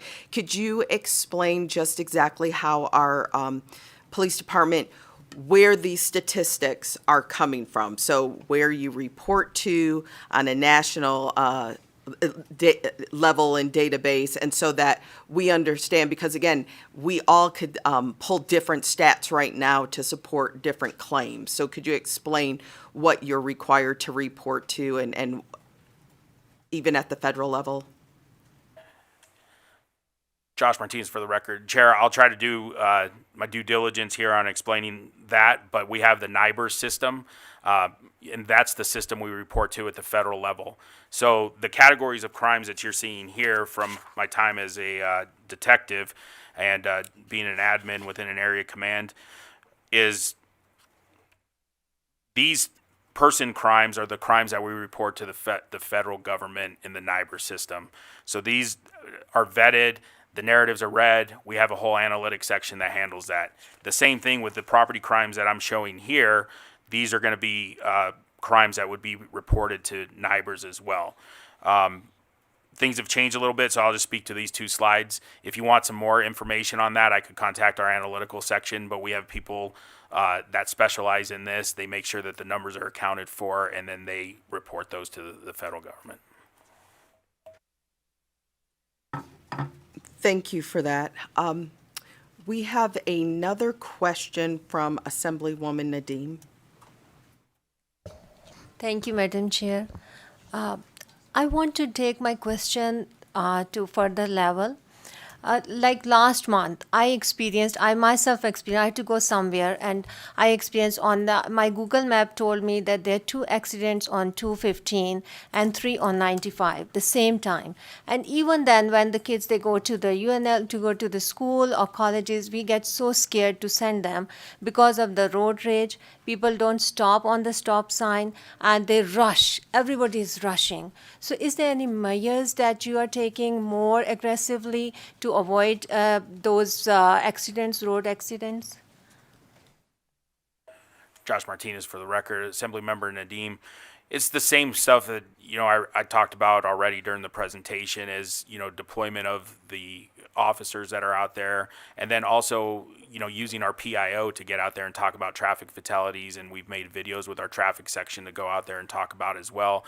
And then when they respond to fatal traffic collisions, they've been doing a YouTube video on scene, similar to our officer-involved shooting videos that we push out after one of those incidents, so we could immediately start to educate the public, and hopefully these videos will capture their ability within their own driving behavior to change, and I know what you're saying about kids. I have kids myself and taught them how to drive, and it's very nerve-wracking when you're out there, but being in a big city or anywhere you go, defensive driving is the best way to look at it. If you're at an intersection, light turns green, green doesn't mean go, look to the left, look to the right, and then proceed, so in case somebody doesn't stop for that red light. Thank you. Thank you for that. Without seeing any other questions, I will go ahead and close this agenda item. Thank you so much for your presentation and for responding to our questions. Our next presentation, and our last one for this morning, is from Washoe County Sheriff's Office. Joining us, we have Sergeant Jason Walker, and that's not who I have on my list, so I'm going to let you introduce yourself. But also would like to remind everyone, especially our new members, that Sergeant Walker is also up here full-time again. Yes, so he will be here every day and available, and you will get to know him very well. So I'm going to give you a few moments. I'm going to allow you to introduce yourself, and please proceed when you're ready. Good morning, Madam Chair. For the record, Washoe County Sheriff Darren Balaam, and it's a pleasure to be here today. And I want to promote Sergeant Walker. He's now Lieutenant Walker, so he was promoted last year. So Congratulations. So my notes were just completely wrong. But congratulations, Lieutenant. And please spell your name as well, please. It's D-A-R-I-N and B-A-L-A-A, M as in Mary. And I have several SMEs in the audience if there's any questions. So with that, I'm going to turn over to Lieutenant Walker so he can do our presentation. Good morning, Chair Miller, members of the committee. I am Jason Walker, again recently promoted to lieutenant. I have 19 years on at the Washoe County Sheriff's Office. Happy to be back for my second session. Proud to be presenting our Washoe County Sheriff's Office overview to the Assembly Judiciary Committee. And as Sheriff Balaam noted, we also have with me today as a Government Affairs Liaison, Mary Sarah Kenner. She is my subject matter expert in a lot of things. Along with Sheriff Balaam, I also have our Forensic Science Division Director, Steve Johnson. In case there's any questions that I might not know, they can help me out with those. Moving on with the presentation, with Washoe County, two main cities, Reno and Sparks. Townships include Incline Village, which is up at Lake Tahoe, Wadsworth, Via, and Gerlach, which is in the Black Rock Desert. Population, current census report, just a little short of 500,000 citizens, roughly fifth the size of Clark County. It's founded in 1861. It's the second largest county in the great state of Nevada, encompassing 6,542 miles. A little bit of our vision and mission and vision statement. The Washoe County Sheriff's Office strives to ensure public safety by building trust and creating partnerships within the diverse communities in which we serve. We will promote the dignity of all people, supported by our words and actions through open communication, while fostering an environment of professionalism, integrity, and mutual respect. Our core values are pride, professionalism, respect, integrity, dedication, as well as equality. A little more about the Washoe County Sheriff's Office. We provide the law enforcement services for the unincorporated area of Washoe County. We're also responsible for operating the only adult detention facility for pretrial detainees, as well as sentenced misdemeanors within Washoe County. Agency has an authorized strength of 494 commissioned, 331 civilian, as well as 55 intermittent hourly employees. The agency has approximately 422 dedicated volunteers who donate their time to such programs as our search and rescue, our community emergency response team, as well as our Citizens Homeland Security Council. Currently operating on an operating budget of a little over $152 million, has a little over $4 million in restricted funding, such as grants and donations. Sheriff Balaam is the 27th person elected to serve as a sheriff of Washoe County, sworn into office in 2019, has been reelected to a second term. It's well over 28 years of dedicated service to the sheriff's office, served in all three divisions: administration, detention, and operations. In 2023, we released our new strategic plan, which has guided us moving forward over the last several years. The plan's focused on 4 pillars: protect life in Washoe County, community engagement, leverage technology, as well as professional development of personnel. The next slides are agency demographics: 61% male, 39% female. The race demographics are listed below that. Next slide includes the Washoe County demographics. And toggling between the two slides, having supervised our backgrounds division, happy to announce that we're hiring those that work in our community. We've touched on in a couple other presentations that it's tough getting the applications in. Having worked in that backgrounds division, I consider myself the largest cheerleader, and I think morale has a lot to do with the fact that people want to come and work for you, as well as word of mouth, how well they're treated at the agency. So again, happy to note that our county demographics closely mirrors the agency demographics. Our administrative bureaus, headed up by Chief Deputy Sandra Barboza. She's responsible for backgrounds, research and development, records, field services, as well as oversight of the Regional Public Safety Training Center and their Forensic Science Division. A few of the highlights from our administrative division, and again, they oversee the functions, services, and investigations that support all the operational areas of the agencies. Dispatch services, conducting backgrounds on all employees, training as required by post. They also oversee research and development of new technology, management concepts, maintenance, troubleshooting of database systems and computer programs, coordination of fleet services as well. 2 highlights there: 2023 moved on to Fleet 3 in a Q2 release. And what that gave us is ease of video-based evidence dissemination and a more effective workflow between the district attorney's office as well as a PD's, public defender's office. It includes Axon Interview. It assembles all our videos, interviews into one complete case. Another large program that we endeavored was our radio system modernization. Training and Compliance Unit upgraded the entire radio system. All handheld radios, all in-car radios were replaced to the newest technology. Another portion of our administrative division is our concealed carry and weapons permitting. Currently total in process 482. Happy to announce that our days to process is down to 40. I believe I put out a stat, and I'd have to look back at our 23 presentation. I don't know, but I thought it was a little closer to 70 days. What I can attribute that to, again, with the help of DPS, they've added records personnel, which helps us to match fingerprints up. That was our largest delay. And in moving forward, I think that that's going to progress to get better. So happy to announce that. NIBRS, which touched on from Chief Martinez. We are also utilizing the NIBRS reporting, which stands for National Incident-Based Reporting System. We transitioned to NIBRS in 2019. At the end of that year, we were able to successfully meet the reporting criteria to be a NIBRS certified reporting agency. I believe their reporting criteria was less than 2% error rate, so it's nice to hit that error rate. And again, looking at all reports, when you report them to NIBRS, they look at a fine-tooth comb. We have 2 staff members that actually looked at a little over 15,000 reports, and we get email after email after email, and they say, we need to change this for the proper reporting. So there's the reporting is to the nth degree with the NIBRS, and it's actually nice to have those dedicated staff there to help us to report accurately. Another big portion of our administrative divisions are community engagement, which focus on a collaborative, community-oriented approach to building strong partnerships and promoting public safety and trust. Through the Community Engagement Office, the Washoe County Sheriff's Office maintains the consistent presence within the community, both virtually and in person, in addition to the office's law enforcement function. Just touching on a couple of our major community outreach events, there's the Shop with the Sheriff, Christmas in July, Regional Law Enforcement and Faith-Based Community Breakfast, as well as a Guns and Hoses golf event, which is law enforcement and fire department, which benefited the Northern Nevada Children's Cancer Foundation. Another main bureau that we have at the Sheriff's Office is our Detention Bureau.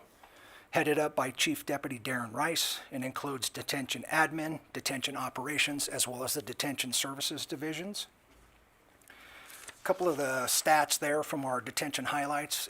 One notable unit is our detention services unit, which was created in 2019. It was formed to establish connections with community providers to enhance release services and increase successful transition back into the community. Our DSU responded to a little over 4,100 requests and sent out 1,580 program applications to our inmate population. We transported 616 inmates to alternative programs of incarceration with our inmate assistance program, our MAT program, which we touched on in last session 2023.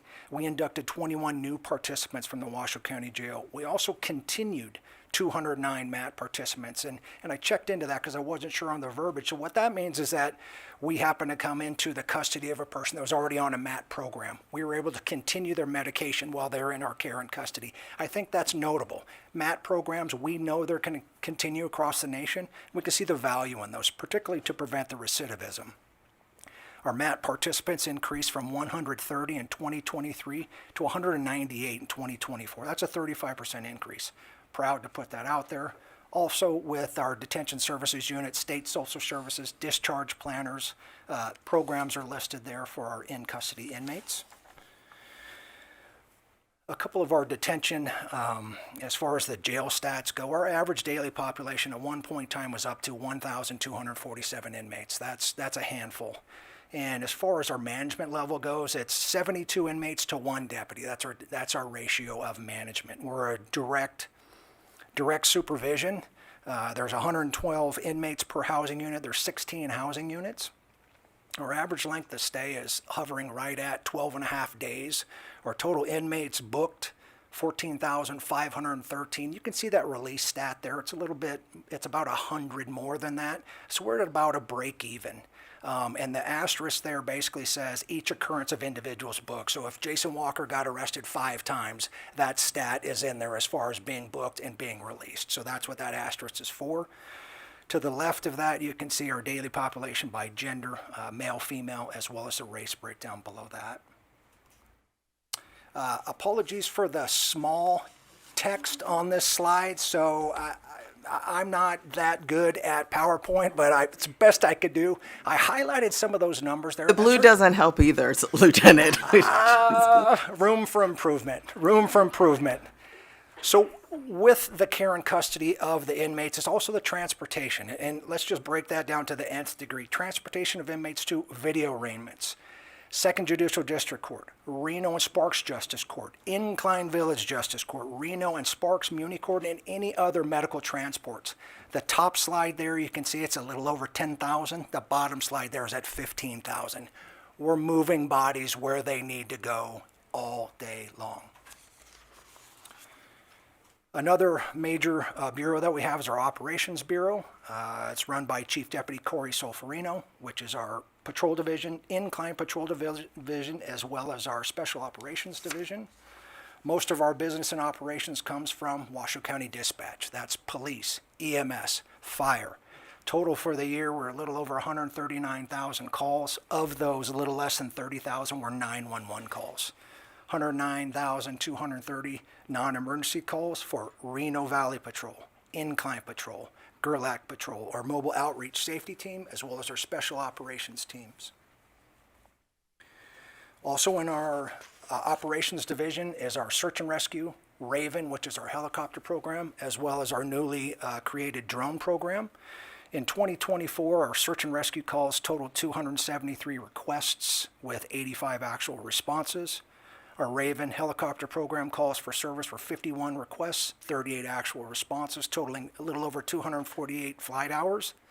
They were able to accomplish 54 training flights, 22 patrol flights, as well as responses to 8 fires in the area. Our newly created drone program, 17 requests with 17 actual responses.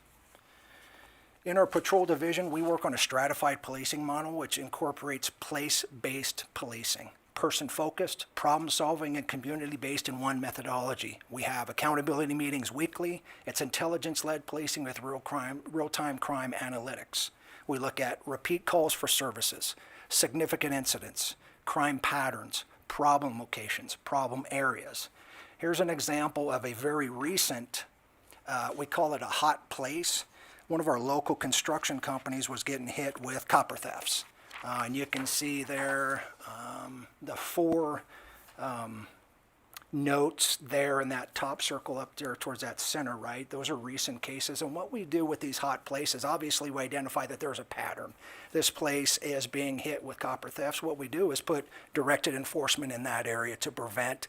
Oftentimes you just put a marked unit there, crime doesn't happen. It's sort of like what we're talking about with traffic control. That's a culture change. It's very difficult. I rode a police motorcycle successfully for many, many years, and I'll be the first one to say there's never the police around when you need one. But like the captain said, we are out there. You may not just see us. We're just sitting right there, and you just drive right by.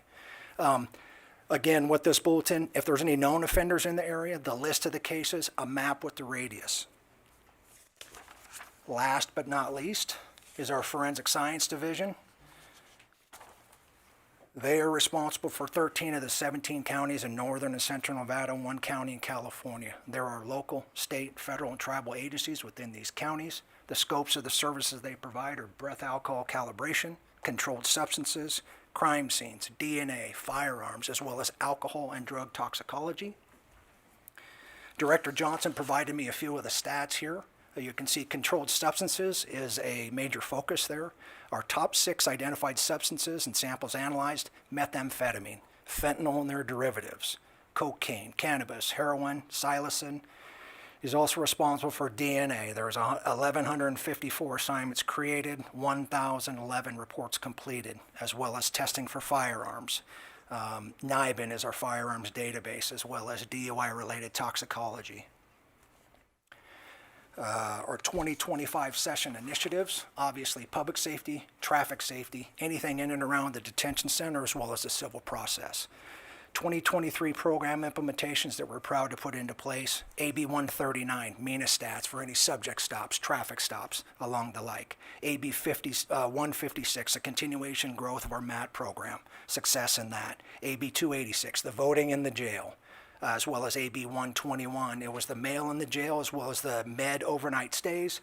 If there was somebody that was in our care and custody, they were out at a hospital for over 24 hours, they were able to contact, or supervisor was able to contact that family member. I don't have the current stats on that, but I don't believe that we had the opportunity to do that, but it is in place. That concludes my presentation. Thank you for your time. Again, I will be here for the duration. As well as Mary Sarah Kinner, and we're happy to take any questions and hopefully provide any answers. Thank you for that presentation. And Lieutenant, it's always an excellent way to end your presentation by telling the room that you've implemented 2 of the chair's bills from last session. So, very nice touch. I did also notice that the slide before that got real tiny too, so I'm wondering if that's a tactic as well. But with that, we will go ahead and begin with our first question. Assemblymember Roth. Thank you, Chair, and thank you so much for the presentation. I was actually hoping you could just touch a little bit more on the mental health unit, if you could give a little bit of an overview for the committee on the successes that the county has seen there. For the record, Washington County Sheriff Darren Balaam. So we have several mental health, so I'll kind of break it up. We have our mental health unit we've had for many years, where a lot of the mental health inmates go. But last year, we were privileged to get a grant from the state for a jail-based mental health unit. And so that unit is very specific, where we've changed the color, we've changed the uniforms of the deputies, we've changed the furniture. We have 7 clinicians that are in there, and we have 10 specifically trained deputies. And they have engaged over, we've only been in there about 8 months tracking that data. It was a 2-year grant that we received from the state. And we're tracking everything from their social interactions, how they're eating, how they're taking their meds, how they're sleeping, how they are, what is their hygiene. And what we have seen is we have about 30 inmates in there now. And a year ago, before this program, many of those inmates were only allowed to come out 1 or 2 at a time because of their instability. We are seeing now all 30 are out all the time. They're taking their meds, they're eating, They're socializing. The programs that we're having with our clinicians, when they are not there, our deputies are also giving those programs. So we are seeing a great success where individuals who may be coming in with crisis and mental health issues, they are now stabilizing. We don't restore in our detention facilities, so we can stabilize them. Thus, when they have to go to lakes, if they are ordered over there, it is cutting that stay down dramatically. And so I know during Mental Health Day, I believe we will be here presenting on that specific unit because we will be looking for future funding on that. And Clark County is doing that as well. Jeez, sorry. Thank you so much. Thank you for that. Our next question is from Assemblymember Hanson. Good morning. Thank you, Chair. It's so nice to have you here, Washoe County, where I live. So I appreciate the services. We've had such tremendous growth. So I know that you kind of have to deal with all of that extra growth, and not only law enforcement, but then you're helping during terrible fires that are in the forest coming into our urban areas, protecting homes from looting, and then of course even dealing with snow-related issues and the protection and safety of people. So you have a very diverse set of problems that you deal with. I wanted to deal specifically with recruitment. I think we've visited this subject a little bit before, and I'm curious, when you talk about community engagement, if you're going into the middle schools, the high schools, trying to see if you can get an interest from young people. And the reason I target that age specific, having had a son pursuing law enforcement, finding out how difficult recruitment was, that California was coming to Nevada, to the university, to recruit, because we had a sit down with the chief of police in one of the cities, a big city in California, and asked him, why are you coming all the way here to Sparks to recruit? And he told us, frankly, we've really got to widen our net, and background checks are the biggest stumbling block for recruits. And fortunately, our son was able to get through it, and it's pretty rigorous. So I'm wondering if we're able to get the youth before they start, their frontal lobe's not fully developed till they're 25. Are we getting in there trying to help the youth know this could be a really great career opportunity, but maybe you want to avoid, some things that might really work against you in not only law enforcement careers, but other careers? Long question, sorry. That's okay. Darren Balin for the record. What I can say is we are in the high schools, and we always go, they reach out for their career fairs, and we're discussing that, and we are in the elementary schools in Sun Valley, hitting them at even a younger age. And then we are fortunate, several of us, and I am one of them, teach for Truckee Meadows and the university, and I've actually hired 3 of my students as they got of age, and some of them even as a civilian, because at 18, if you have a high school degree, you qualify for many of the positions on the civilian side. So we are in there. We're actively engaging. The one thing I will say about recruitment, I was fully staffed in January on the commission side. Now with the January retirements, I'm down by a few. But the best thing last year that I used as a litmus test is 34% of all the recruits that we brought in last year were referred by internally from our employees. And that again goes back to the culture, I believe, of what we're promoting within. I will say, I believe it was DPS's, the hardest one for us right now to recruit is our dispatchers. We're having a tough time there. They have a very difficult job. The crime forensic science division is also tough. That's just because they have a long training session. But for us, we are in those high schools. We're in the elementaries, and then we have people that teach in the universities, and we also attend their career fairs.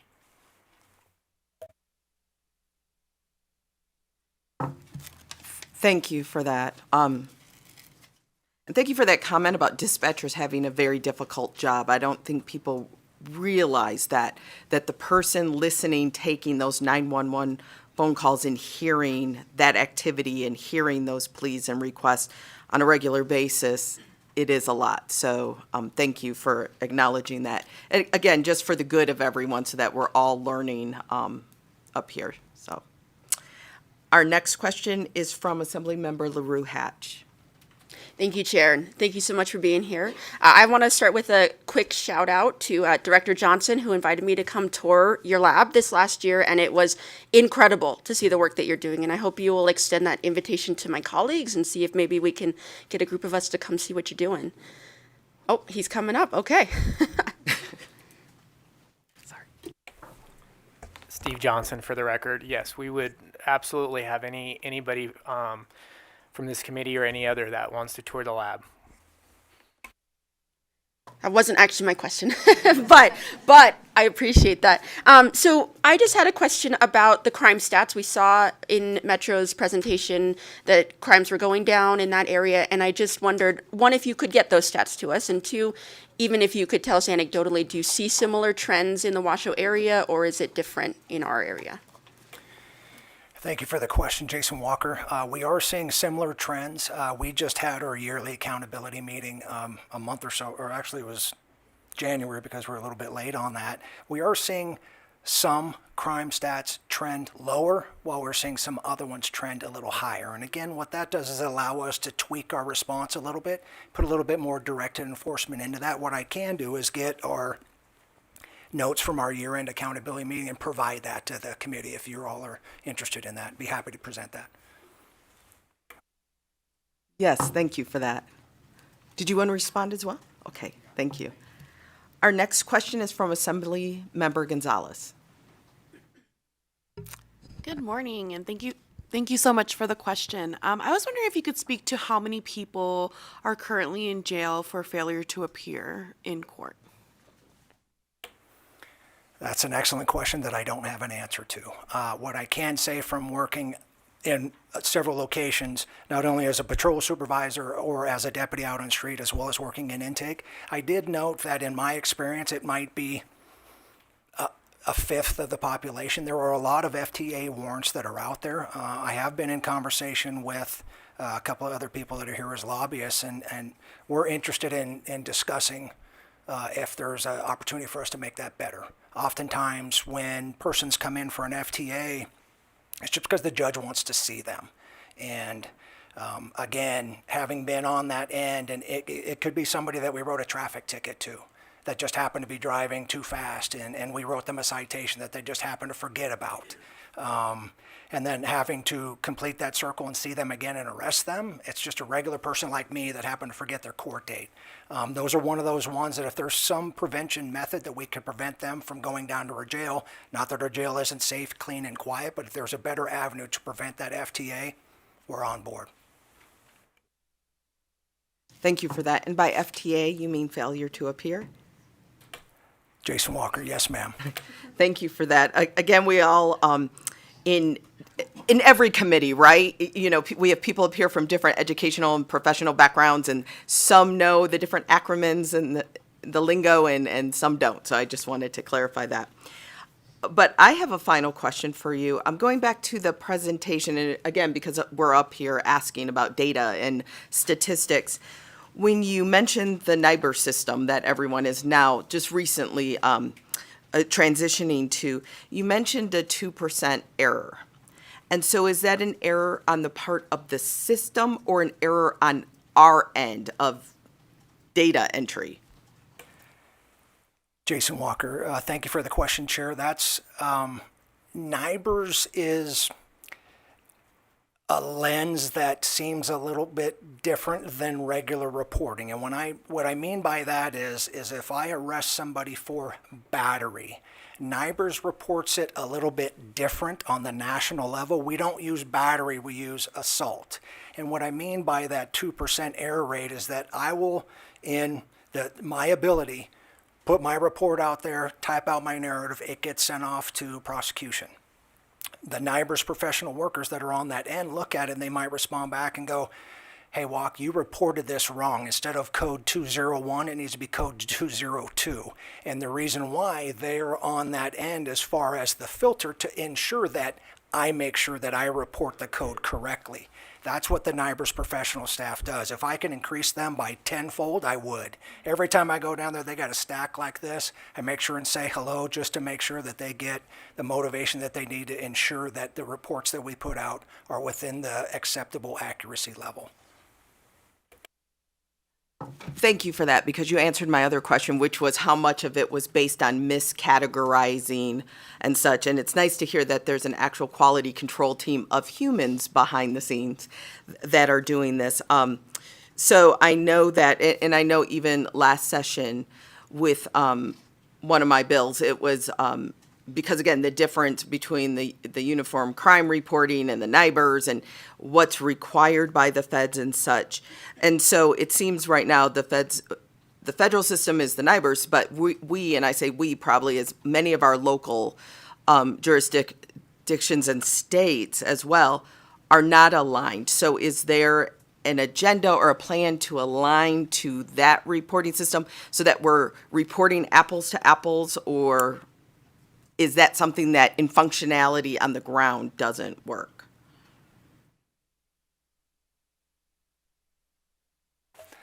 Darren Balen for the record. What I would tell you is it is difficult to mirror because the feds are always changing those definitions. And so ours, I would say at the state level, are good. They fit our codes and our statutes of what we want for crimes. They just, on the federal side, look a little different. And so that's why we need a lot of staff there to make sure we fit what an assault is in the federal system. They're all the same crimes. They like different definitions. Thank you for that. And one more clarification. So when you say this NIBRS staff, are they our NIBRS staff or the federal NIBRS staff who is doing this quality control? Darren Balen for the record. It is our staff. Okay. So they're located at the sheriff's office. Okay, thank you. Thank you for that. With that, I don't see any other questions for you. Thank you for your presentation and did you have a final comment? Thank you, Madam Chair. Darren Balen for the record. So I would offer up anybody that wants to come tour, especially our jail-based management mental health unit, please come tour that. It is very unique. The one thing I'll say about that real quick is the data that we're collecting, our medical provider that's contracted there is actually taking that and moving it to their national sites. And so we're doing a lot of great things there. The one thing we didn't mention with that, and it kind of ties into your question, Assemblyman Roth, we received the Pinnacle Award last year, so we were the second detention facility in the nation, and part of that was mental health. So we're OTP, opioid treatment program, MAT, medication-assisted treatment, and now mental health. So those three categories. So we're the second in the nation to receive that. So please come tour the forensic science or our detention division. Thank you. And I appreciate that as well. Let me say this as well. Often in these rooms, we hear about the challenges and the mistakes that are being made, and we don't hear about the great things and the service that's being provided. And I know when I was in education, there was a group that used to do like hey, let me tell you, just a great thing we're doing because we've got beat up this whole, last hour or so. So please feel free when you come in here to, again, we need to hear, and we know there's the majority of folks are out there doing the right things for the right reasons.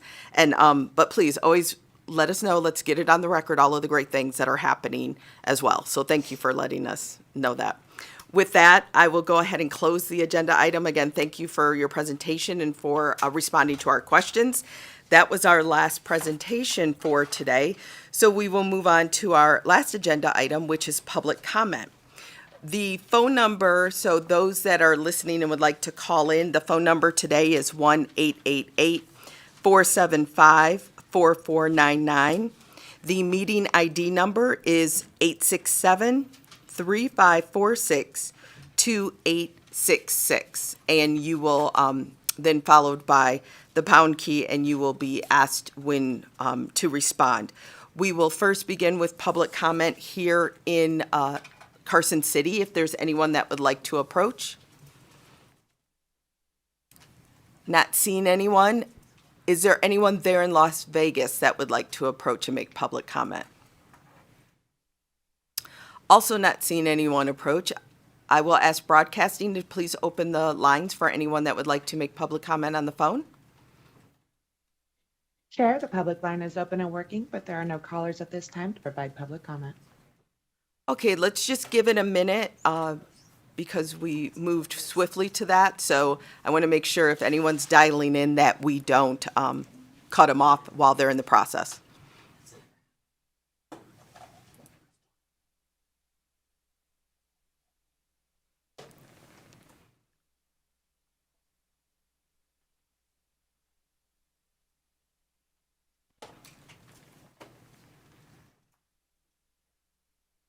Broadcasting does it appear anyone's dialing in? Chair, the public line is open and working, but no other callers have joined. Okay, thank you for that. Then I will go ahead and close public comment. And with that, all I have to say is that we have no other business before us. I will see you all at 8 a.m. tomorrow morning. Thank you, everyone. This meeting is adjourned.